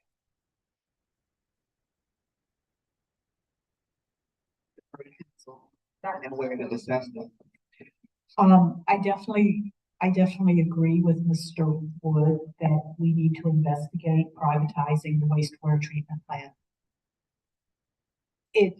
A town of our size, with the tax base that we have, we're not in Ashland. We don't have I-95 and Route 1 cutting through us with all of these commercial businesses generating high dollar taxes, right? All the money that supports this town pretty much comes from the residents and small businesses. So I've seen this done. I was in Belize when they privatized quite a few things. It's a sticky wicket to maneuver. I know one of the things that our residents are gonna ask is, we know what we're paying for sewage treatment now. What would we be paying if it was privatized? So that is a consideration that our residents are gonna wanna hear. And if we increase the sewage fee in order to cover the upgrades, what would that be? So that's where I think, would be a really good question to be able to discuss that. The other thing is I would very much like to see a PSA put out, related to Diane's statement about the safe water. Not everybody's watching this thing, and I've probably gotten 25 messages that's, like their number one question: how did this affect our drinking water? So something put out that reiterates on all of our communications channels that this did not impact our water, and a little explanation like you gave us tonight as to why we know it didn't affect our water. Absolutely, I can do that. And if I may speak a little bit to privatization, and the rates. There was a law that was passed, I believe it was 2020, a fair evaluation law, that the SEC is very heavily involved in stuff such as this. So the SEC is going to put a valuation on your system based on other systems of the size and condition and so forth. There are also something else. So there is some regulation on the seven rates. Also, maybe a comforting thought.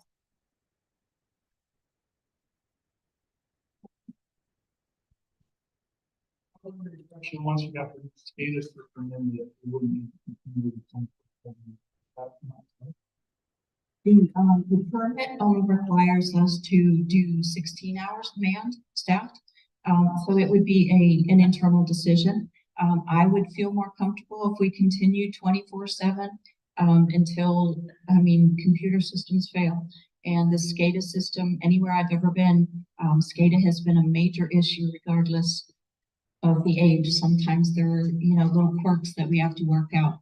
So until we have a couple of months under our belt and made sure that we've worked out all the little bugs, I would feel better if we could afford to, staff-wise and budget-wise, run 24/7 just to make sure that we're covered.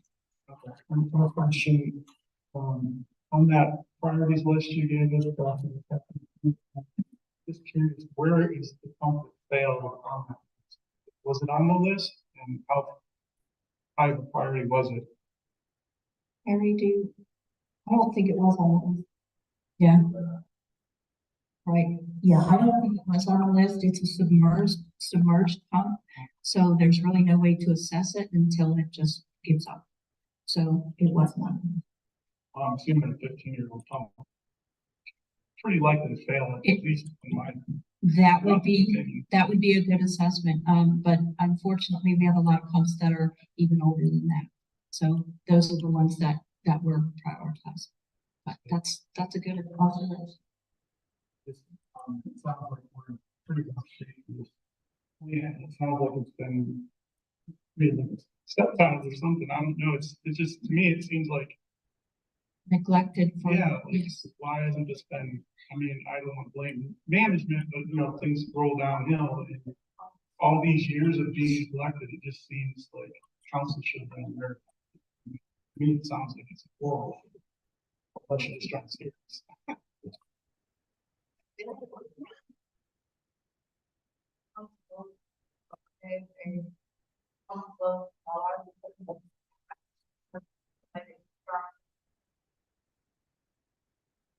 As management, I'll take a second to chime in on that. Ms. Diane Byer has been here a little over a year. I've been here about 2.5 years. And one of the initial things that I think we've identified, was our CIP efforts, as well as working with our CFO and our financial advisors, on some of the CIP needs. When I arrived, we did not have a CIP process that was integrated with staff at that level. And our previous public works director at that time, had some other priorities focused on CDA and most recently, the I&I issues, which you see the CDA project that has most recently been completed. No items with any dollar amounts related to the plan were ever presented to me, at that time, at the company. Fire and Mr. Kowalski on board, there have been many iterations of what they have identified as priorities as it relates to the plant and other infrastructure needs that we've included in the CIP process that we've created over the last 2 years and are continuing to amend and sometimes daily. So that is something that we will be going through this process again, as well as working with a third-party independent group, Moonshot, as well as BEQ and any other assistance that we get to ensure that we're bringing you as much as we can, as quickly as we can, as we learn about the issues.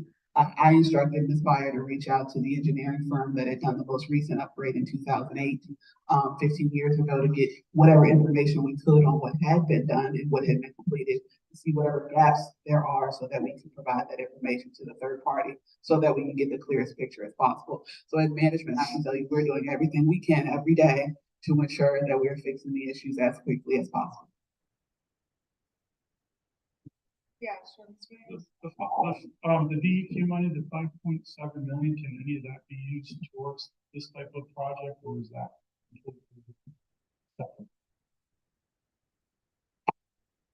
The allocation that we have received had been earmarked for other efforts, but there may be, based on the information that we get back from Moonshot for prioritization and reallocation of those funds for higher priority items, which may include the plan. Thank you. Just to Mr. Williams' point, it's absolutely true that this plan has been neglected for a long time. And it's management's fault, and we are now management. Okay, we haven't been here a long while, but we're here now, but we're taking positive steps to do it. So unfortunately, we don't have a time machine. Because if we do, I'd be a heck of a lot better looking than I am now. Okay, but the fact remains it's incumbent upon us to go ahead and fix the problem, fix it now, as opposed to fix it. I just want to say, a big kudos to the guys at the treatment plant that are working 24/7 shifts. Those are basically 12-hour shifts. You only have, what was it, 6, 7 people, then that's not, a lot of overtime or overlap, and it's a lot of shift work to do. You know, our police department's 24 hours, it has a lot more employees than that, so, and they already have issues covering things, even with that. So, to provide compensation to that. Dedicated to the product.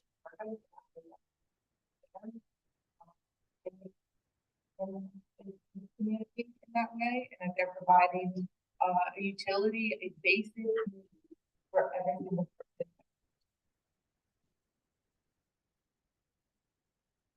person. I also, heard that the, suggestion of a utilities director, I think is additional oversight over there. I think they're at this point, it's important. The business, and these are public parks. A lot of departments have, and the utilities, the public service, Very dedicated. I also wanted to say, I'd like to see some weekly reporting, police department stuff, so weekly reporting, I appreciate it, it's been a lot before July to, there was not a lot of information about the police department, getting a lot of concerns about public safety. You know, but with the data out there and informed everybody, I think has dispelled some rumors about it. The truth is that. Being a weekly report produced about what we're doing, you know, this week, what's going forward, what's going on, what kind of breaks have happened in town. I mean, it's more than just the plant. I can't stress that enough. The plant is the focus that we have to still have a plan. But the I&I issues are still a major problem as well. Don't fix I&I issues. We're only taxing the equipment at that plant. So it would be good to have some reporting that.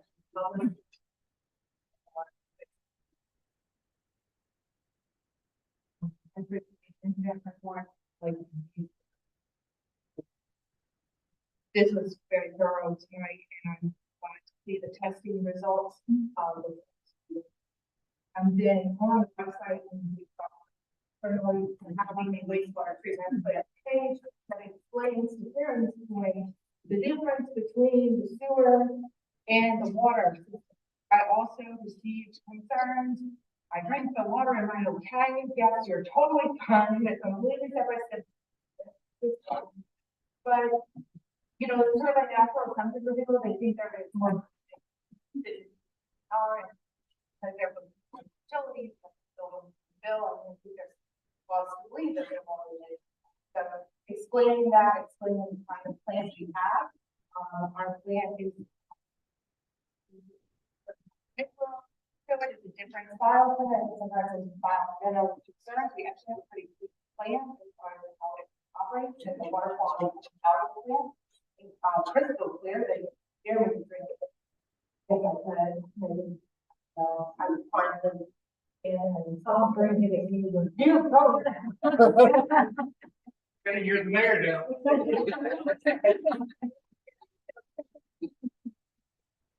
No, it's out there. I think you employees not doing anything for new employees. So we shouldn't tell them that because we are trying to hire people. So we don't, we didn't. Anyway, I really, you know, appreciate the follow up and, but we have more work to do and I do not try to as a team with our community and our residents, part of that team. Council, this is one of the most united issues that happen.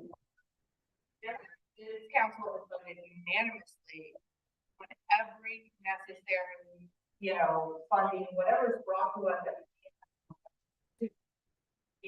There's no hesitancy here.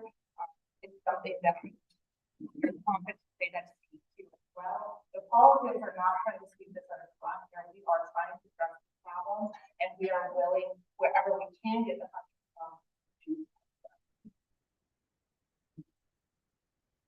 Here, this is one of the issues that we all feel.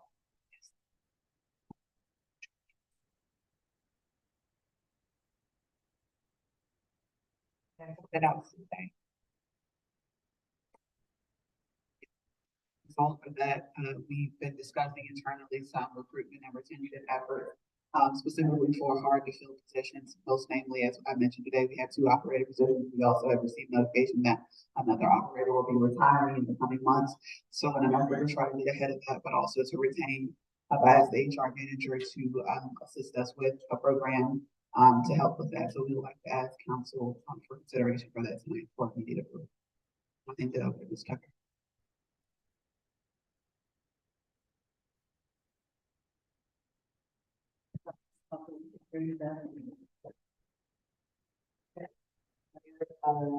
Council members, so we are one point eight hundred, $30 million located to the resources budget.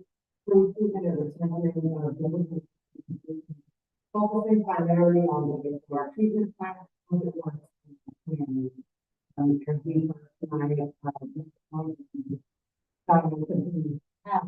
in public works, they continue to experience sort of the person. There's resources that remain open, find our best efforts to attract, personnel into those positions. The limited staff, as a minimum, when while they're performing their daily duties, they also sometimes are kind of waiting and have to manage emergencies that may arise. Not just the film, but residents have an incident or with the CDA, that they're called off of just their regular day-to-day activities and those issues. So the hours are long, oftentimes the food for 7-day work schedule, and this has resulted in low hours and burnout. So, this is how they want to so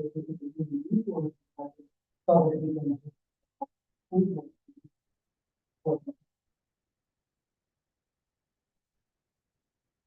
How will the 30,000 be spent? So at this point, we'll be looking at some, creative methods in terms of whether or not those are pay stipends, in terms of, sign-on bonuses like we see in some other localities.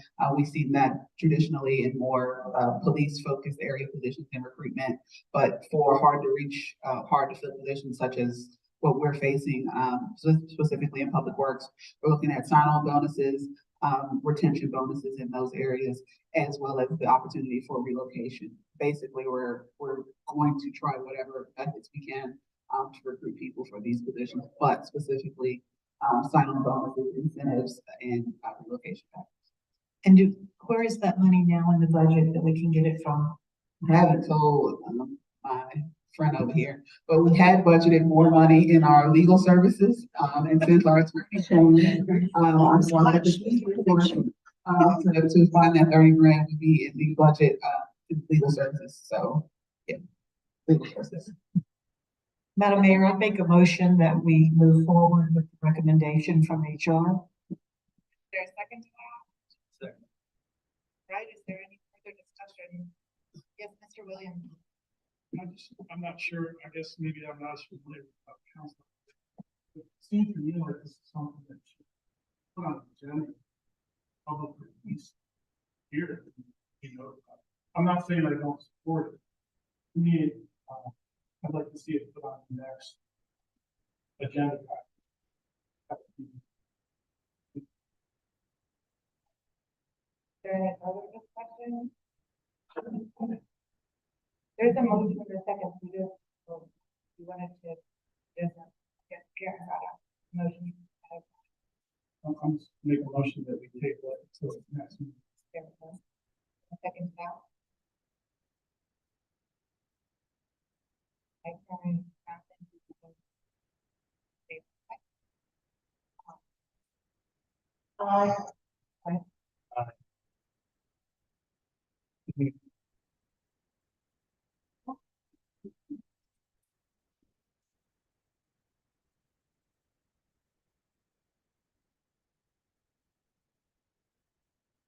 Anything else?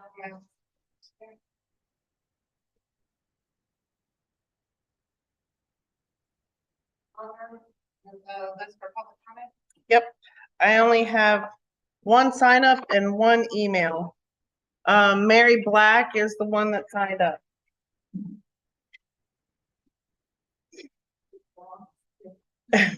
Welcome, Ms. Black. We think you've been at it.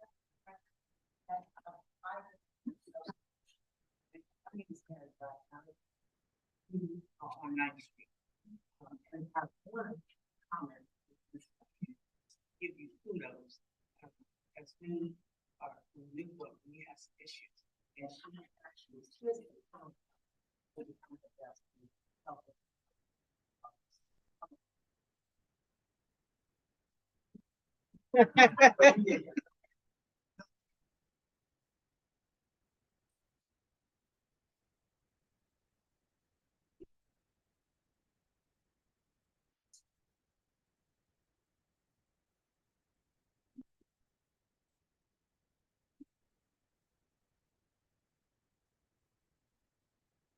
So, I thought the same trash can inspection law had given us, I've been right off.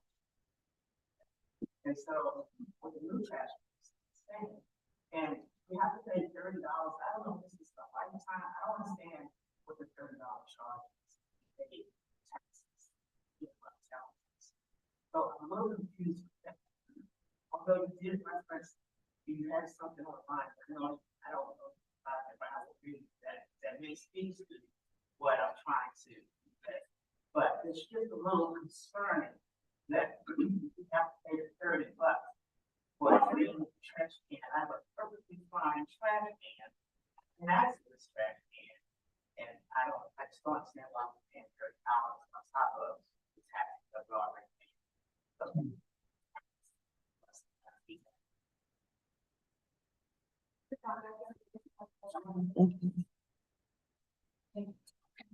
Yep, I have phone number and email.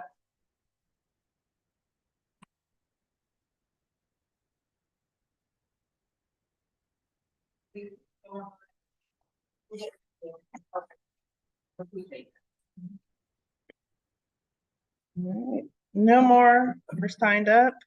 I do have an email from Rob Bruddock. That I will read. I got the timer. To the town council, this is regarding residential zoning issues not on the agenda but current. My interest in zoning stemmed from the approval of an oversized house on Bancroft. I questioned how it had been approved. My objection was that the house is not in keeping with the character of the neighborhood, as called for in the zoning regulations. I've since learned that the floor area ratio, though not perfect, controls the size of a house on the lot, though the zoning administrator may approve variances. I wrote to all of the council members about my concerns regarding adjusting the FAR. I heard back from two of them, David Williams and Karen Self-Sullivan. I do not share Karen's confidence in the current staff and ZA, and with the process in general. Here is why. There's a systematic problem with a lack of oversight. Karen reported that no one person has the authority to challenge zoning decisions by the zoning administrator. It is a huge problem that the system does not currently allow for oversight of any ZA decisions. This is how the Bancroft House came into being. Every approval of a variance in the FAR should be subject to review. Additional new construction bears out the need for review of variance decisions. I've since learned of another new oversized home on 9th Street. Records indicate it is over 4,600 square feet. This likely exceeds the FAR and may exceed the height requirements. Family members explained that the permit was revised 6 times so the owner received approval. They are in compliance, but how did they get a variance? This suggests that the system is not currently fail-safe and needs additional safeguards. The small houses next door dwarfed by this new construction. Where is the town's concern for them? Where is their protection? I don't expect anything can be done about the Bancroft House. It is a fait accompli, and work has restarted. But we can prevent further monstrosities from marching down our streets. These overlarge, too big for their lot houses impinge on the quality of life of their neighbors, not to mention lowering their property values.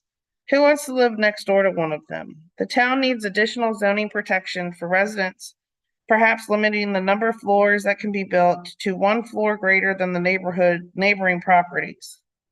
Or perhaps the height limit should be lowered for construction amid 1-story homes. That way we prevent 3-story houses looming over smaller homes. The Planning Commission is still entertaining discussion of raising the FAR. Joe Kelly from the Economic Development Committee spoke in favor of raising the FAR. From the meeting minutes, he stated the commission needs to expand the FAR from 0.4 to something greater. He noted contractors would support increasing the FAR to 0.8.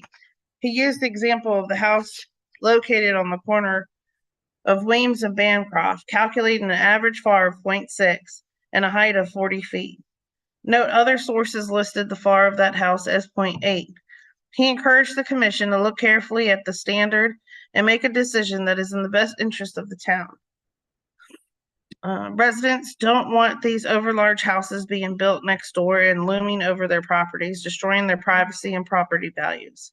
If developers want houses with 4,000 square feet, they need larger lots. Zoning procedures in the town need improvement. Residents need the town to develop a mechanism so that new residential construction is in keeping with the character of the neighborhood. Right now, the FAR, though imperfect, is the major tool for doing so. And can someone please explain to the public how the town enforces Chesapeake Bay Act compliance? The Virginia Department of Environmental Quality told me that the town is responsible for this, but what are they doing? Rob Ruddock. That's it.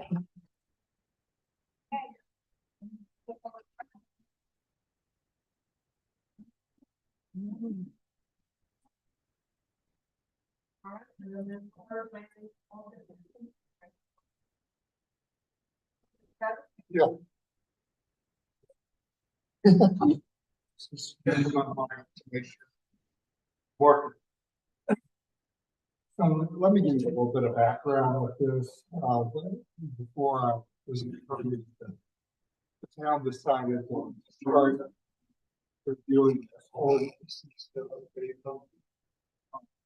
our problem. And so there are a bunch of these that are going to be coming before you. This particular one dealing with the fire matters, was drafted by a prior attorney. What I had done is gone through and looked at this and checked the code sections, verified that they were accurate, but basically this is to clarify the ordinance, and there were some things in here that would have been addressed anyway by state law. So those were struck out. So it's to make the ordinance more localized. Now you memo what your choices are for tuning. They have no change. Consider this further. I understand there may be some comments made on this, and so we can always look at this more to adopt it, or I have a new one, which is to adopt it with a slight amendment. When I was going through it before, I found it to notice particular steps. You look at the top of page 2 under section 10.3. You'll see that the last 2 lines talks about a permit may be granted pursuant to the fire prevention code adopted as section 10.2. And if you look back at 10.2, where it says reserved, read the language there, that has been repealed. So you don't want this referring back to something that's been repealed. So I would propose, instead of saying pursuant to the prevention code, section 10.2, saying pursuant to statewide fire prevention. That's the only change I would recommend. I look forward to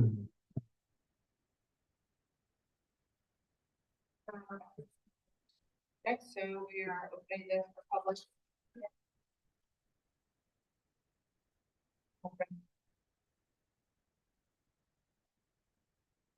Will you update the chief? Being part of the discussion.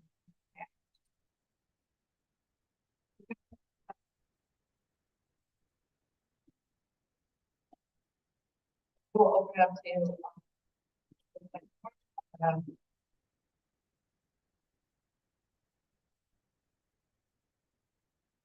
Thank you, Chief, for being here because you are our expert, so if I get your questions incorrect, or if the council has questions, I'll probably direct them toward you. But on your behalf, a few questions that we had, he had. When we are getting permits for burn notices now, we're not giving a copy, from what I understand, to the fire department.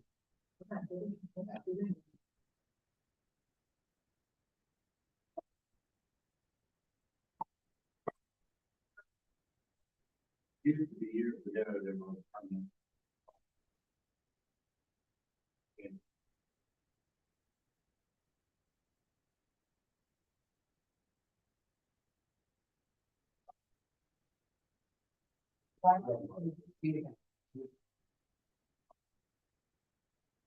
It's something that was brought up before. I think also it's part of section 10(2) that we're going to refer to. And, the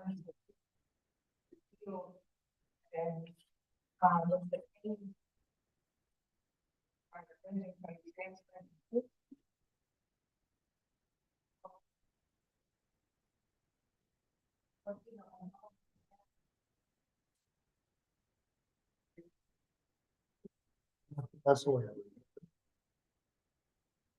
something more than 2000. So there's, the state. The town. the town was Very high.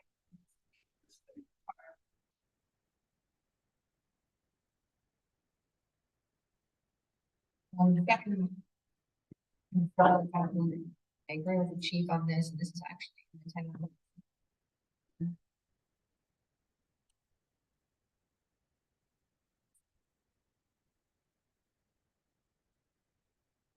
It's on the last page.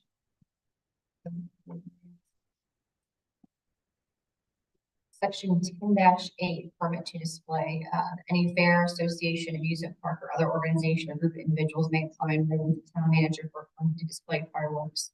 And the town manager may grant such a permit if certain under terms and conditions. Town manager, are we going to ask the Chief Roby, for his input on granting permits for fireworks?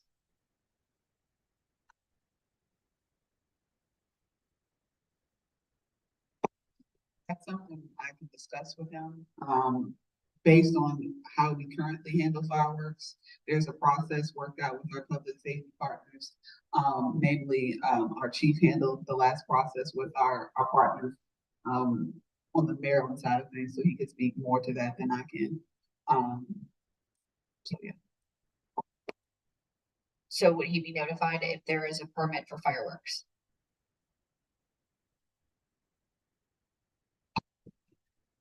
The only permits that we've obtained in the town since I've been the police chief has been for town sponsored events, and the fire department was notified of scene of those displays of fireworks at that time. We do think fireworks out there. I guess what I'm concerned with is the side where we.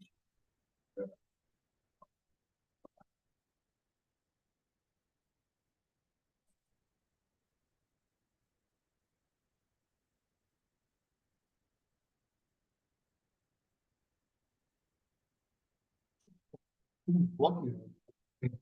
Graham uses for a permit to display fireworks. Later it talks about the sale of fireworks, so I think it's more display than shoot them off. That's My concern is, and I can speak up after meeting with the chief this week, Chief Roby, President Smith, the association, the, volunteer fire department. I think the big concern is there's been, and it sounds this has been a problem since before I got here, so I apologize.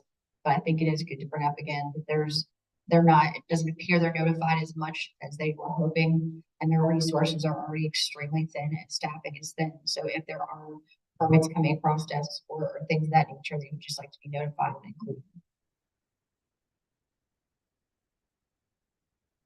We would notify them of any permit. To my knowledge, there have been none other than what the chief mentioned for displays that are covered on the water. I've never received any private permits. Are you recommending that we add permitting back in ordinance? I guess we already have. Nobody gets one. I'm leaning that way.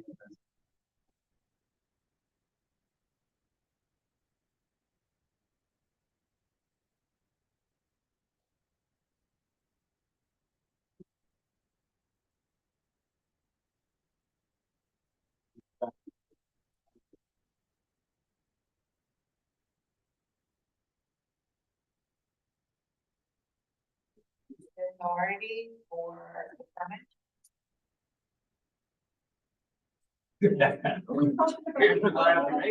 Well, if I could interject, I mean, I think some of this may be addressed by state law, so year and so forth. So the question is, we need addition to the state law, which I'd be glad to look into further. A decision tonight, I would just, Right. is this worth continuing to discuss it? And earlier, what I had advocated for is simply a burn notice so that you know what's going on. It couldn't be declined if it met the state code, but that you would know what's going on, and that could be announced to the public. There's going to be a burn near their house.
I was just gonna suggest if we did some kind of notice, I'll support that.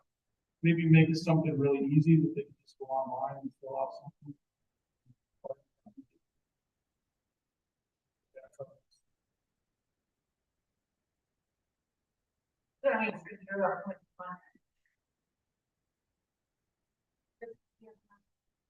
No, I understand, I don't want to also get on topic at the same time, so understand ordinance and fine tune discussion, but I think that we should put Chief Roby's concerns in a future agenda.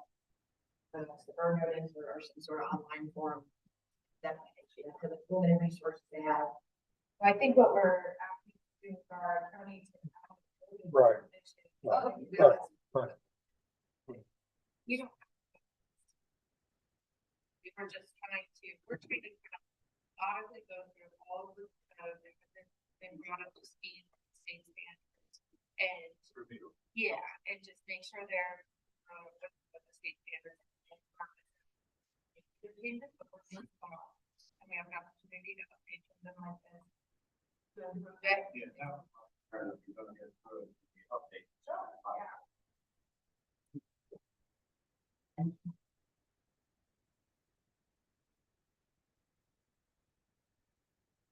You have. The burning. Is that gonna be? Oh, yeah, is that?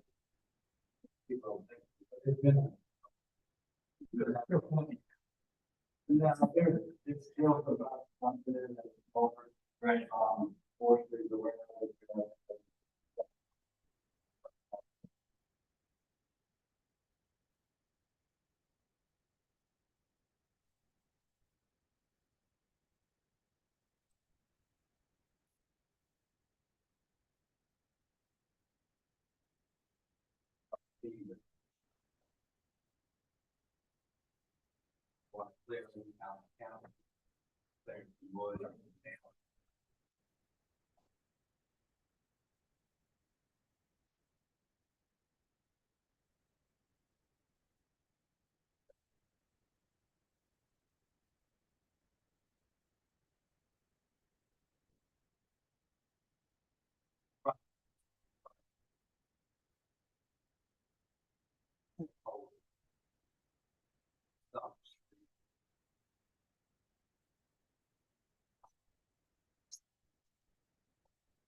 Is the burn that was going on the property behind Food Lion, is that still producing smoke? It is, okay. Because that's what residents are telling me, and it's coming from there, but then I heard you mention another control burn. There's no last time,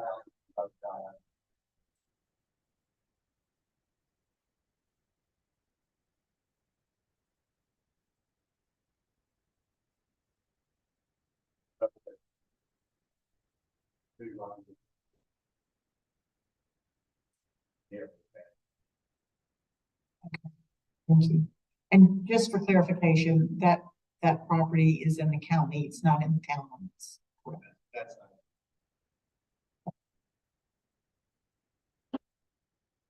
Thank you for responding to all of that. So, do I want the consensus for the attorney to handicap the water requirement under statute, not permit notice requirement?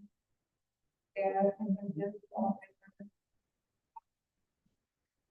Okay, so you have some directions of homework. We will vote tonight and we'll continue to discuss.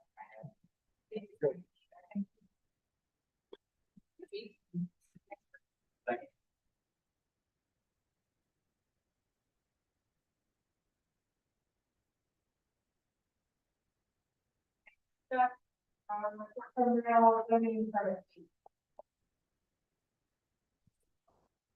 this, thank you again. We have the public comment on this, last meeting, so this is just, for reviewed it already. Ready for them? And you want to make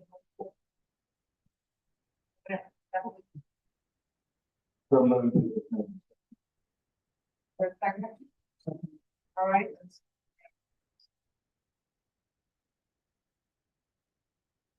And when you become effective and the resolution 43.3 is effective.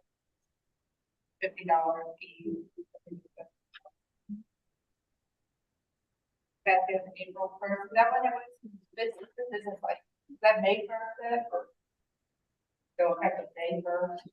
By filling that blank in.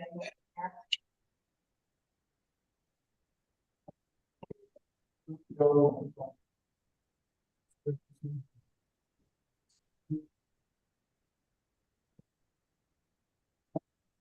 I think it does. These will be collected by finance and there'll be a line item in finance. Correct.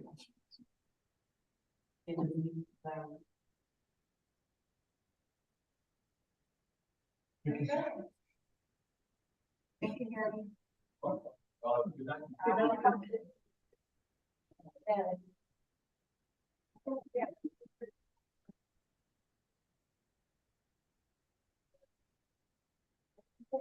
All right, so we're gonna see what's different, so I'm gonna roll call. And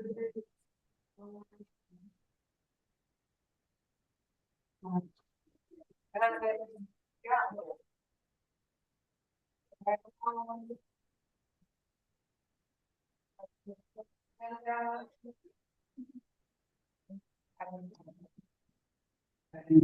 Madam Mayor, Council, before you is the 2024 legislative agenda. There have not been too many substantive changes. In the front of the conversation, one change that is Delegate Benson, no longer be our delegate as she stepped down and been replaced by Delegate Soderstein, representing 67th Top District, and Senator Richard Stewart has also been reelected to represent the new regional 25th Senate. So that's some benefits there in terms of who represents us at the locality. Turning to page 6 under our legislative request, items 1 through 6 remain.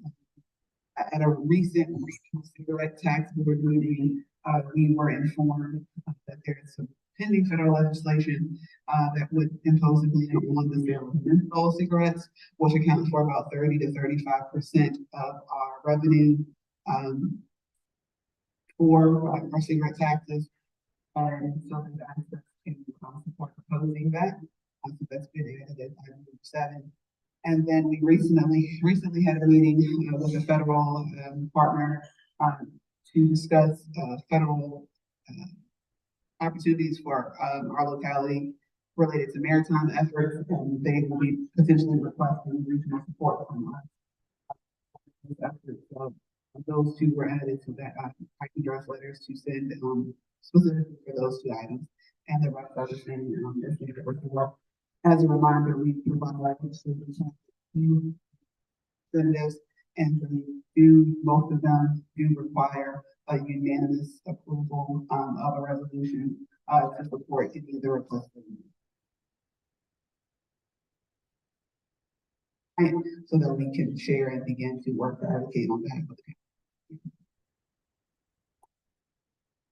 I have more legislative request. We don't have to add it to this, one for this year, but I want to put it on the like, for the planning district commission, that would be enterprise.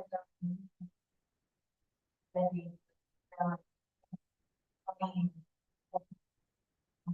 really, but that was the responder, I believe in. So,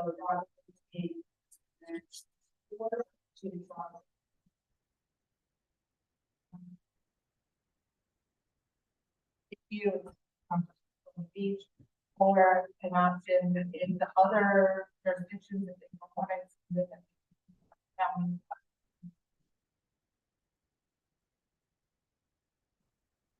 You know, so they put that on.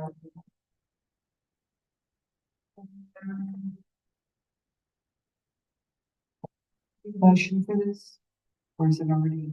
I think we should have a motion. Okay. I move that we approve the legislative agenda as presented. If there's a second, I'd like to speak to it after the second. I will second it with the amendment of Kenny Allen on here twice, and I think. Mr. Wood brought it to my attention. Yep, so I fixed it on the screen.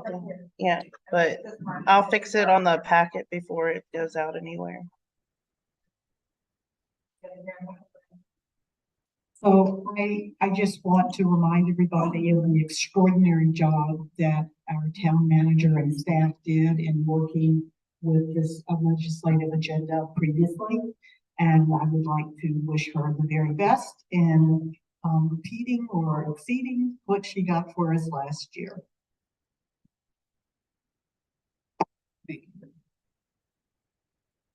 I'm rooting for Sarah. Yeah.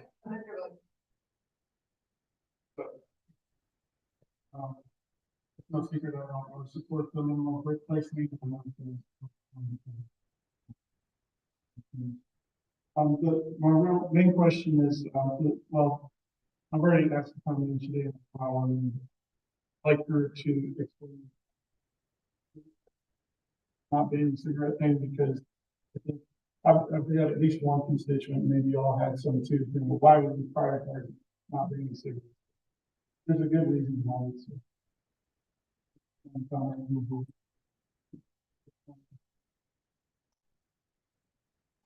As I just said a little bit earlier, in our previous regional cigarette tax board meeting, it was indicated that approximately 30 to 35% of our regional sales of cigarettes are menthol. So if this ban does go into effect, we would thus lose about 30 to 35% of our annual cigarette tax revenue. And Adam could add anything to that I may be missing. About 15 to 20,000. I know I was talking to Tom Manager today, I thought it was strange, but reasons behind the whole thing.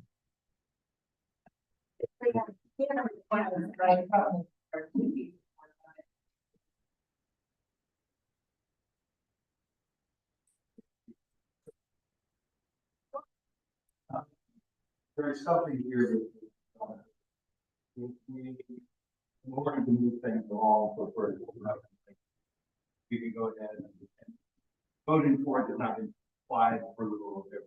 Yeah. Okay. Yeah. 100 steps after the. Right. But why? Madam Mayor, the items on this list are prioritized. So, you know, when the town manager goes to ask for support, that's the fight she's gonna put up is for those ones at the top first. The thing about cigarettes, I just doubt they're using, because I mean, it's like you're gonna discriminate against people based on the kind of cigarettes that they smoke. That doesn't seem quite right. If you're gonna smoke, I mean, I don't have previous smoking, I quit smoking years ago, but I don't think we should discriminate on what cigarettes you can buy. I was smoking for 5 years ago, just told me this thing. Man, I really.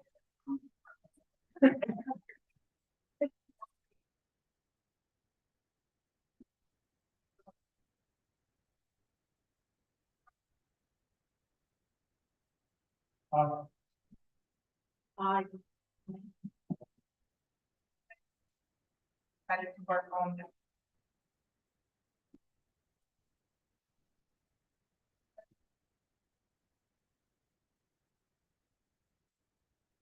Camera security, either.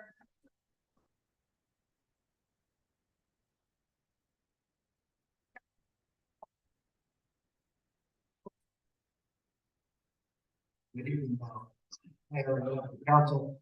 This hearing tonight is a staff report requesting additional funds from the police department around to a contract with Axon to purchase new body cameras and tasers. As noted in the memo before you, our current camera contracts are over.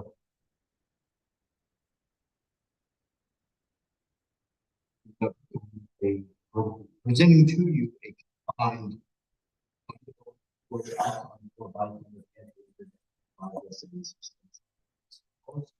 by doing that, this is a 5-year contract for the funds. Are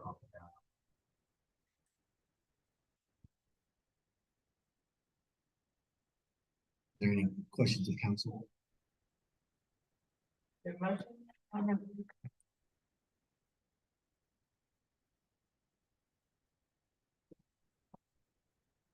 When we buy things like this and in the past, we staggered them. I mean, because of the fact that, you know, buying them and then running out, is it every 5 years that they will get replenished at this cost, or it'll go up in 5 years? The process here? Yeah, the current previous contracts, because they both expired, they were both 5-year contracts. 5 to 6 years ago. Some of them haven't been expired for a while. New contract, just like the computer, it's technology. Axon, our current tasers. We are some just for 3 generations old.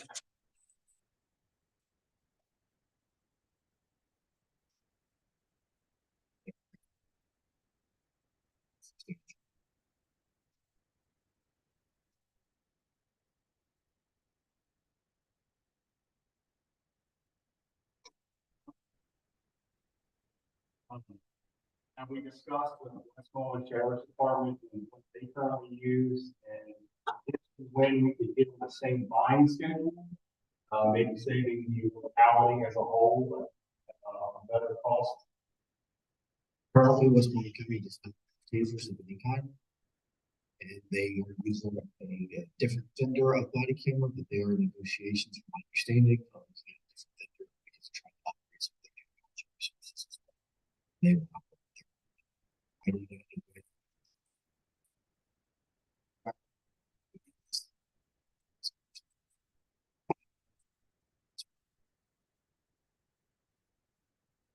Bring that to the board of supervisors, maybe that they actually piggyback with us.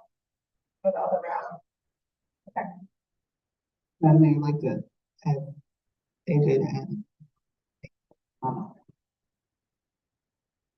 Be the no me, AJ, a retired police chief, but I'm working with our police department currently. And we, in reference to your question, TASER, doesn't do like state contract that we give Westmoreland. And the reason that it's a 5-year contract is with this program, TASER will replace the camera in year 2.5 years. We will always have the best technology that is out there. And they do a 5-year process with that because as they increase the capabilities and with the tasers,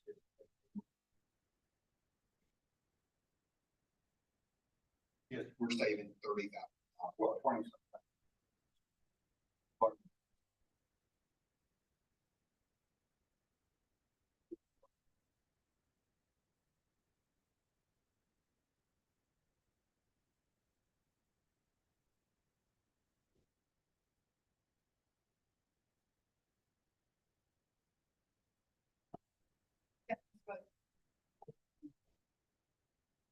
I didn't really see on here, I was just curious, how many tasers, how many body cams? Are we covered? The current contract is for 16 body cameras, which is all of our FTEs and PTEs to include our parking enforcement. And the tasers is for 10, which is all of the allocated positions for our patrol division. It would be in the tasers. It does not have any room if we expand the FTEs or PTEs in the department. So that would be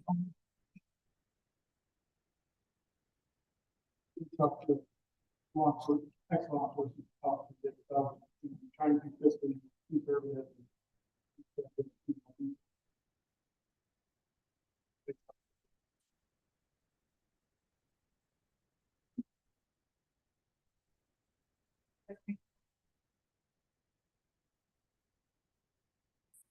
Second.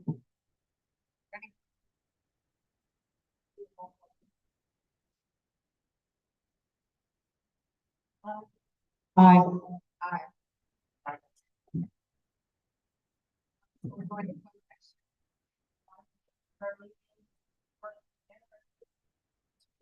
One meeting, our second meeting would be the 20th, Friday before Christmas. And the idea is that we would do one work that's kind of going involved. So this is all of the access budget.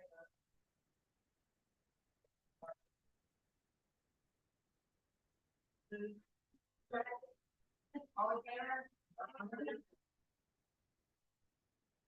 All right, we're getting in.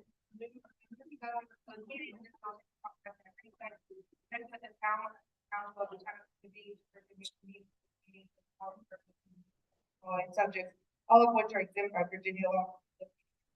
Indicated, namely pursuant to Virginia Code Section 2.23711A3 for the purpose of discussion or consideration of the acquisition of real property for public purpose. Where discussion in an open meeting would adversely affect the bargaining position or negotiation strategy of the public body. Pursuant to Virginia Code 2.2-3711A1 for discussion or management performance of council appointed employees. And pursuant to Virginia Code Section 2.2-3711A7 for the purpose of consultation of legal counsel and briefings to the staff members pertaining to actual or probable litigation, or such consultation or briefing and open meeting adversely affected. So moved. Second, on there. All right, we're gonna take a 10-minute recess bathroom break. Robin, if your thing doesn't work out, you can always get the job where you need time. Thanks.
As long as their ticket,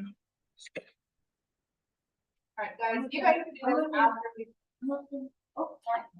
Yeah, thank you. We are on here.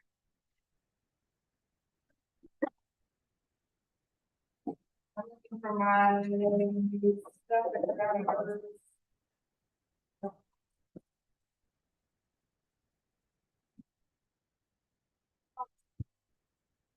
Here it is. Alright, so there are those- The second. All in favor? Your motion is certified that only public business matters lawfully exempted from the meeting requirements and the Virginia Municipal Information Act. Only such public business matters as were identified in the motion by which was convened or heard discussed or considered in the meeting. So moved. I need a roll call vote on 13. I so certify. I so certify. I so certify.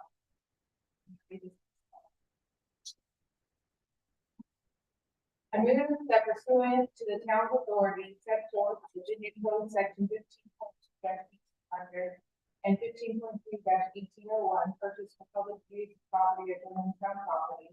The town council authorizes the mayor, the town manager, and the town attorney to take the necessary steps to effectuate the town's purchase of 800 Colonial Avenue with purchase price of $550,000.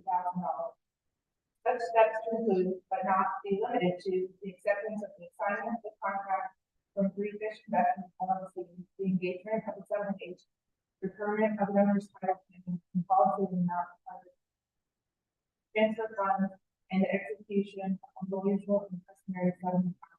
As part of this motion, funds purchase shall come from the aqua fund and excess funds derived from partner fees from the prior fiscal year.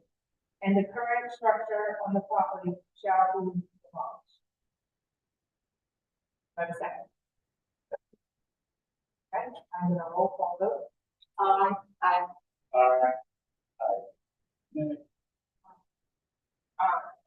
So with that, so I have a motion to adjourn. Second. Okay. 10 PM on the dot.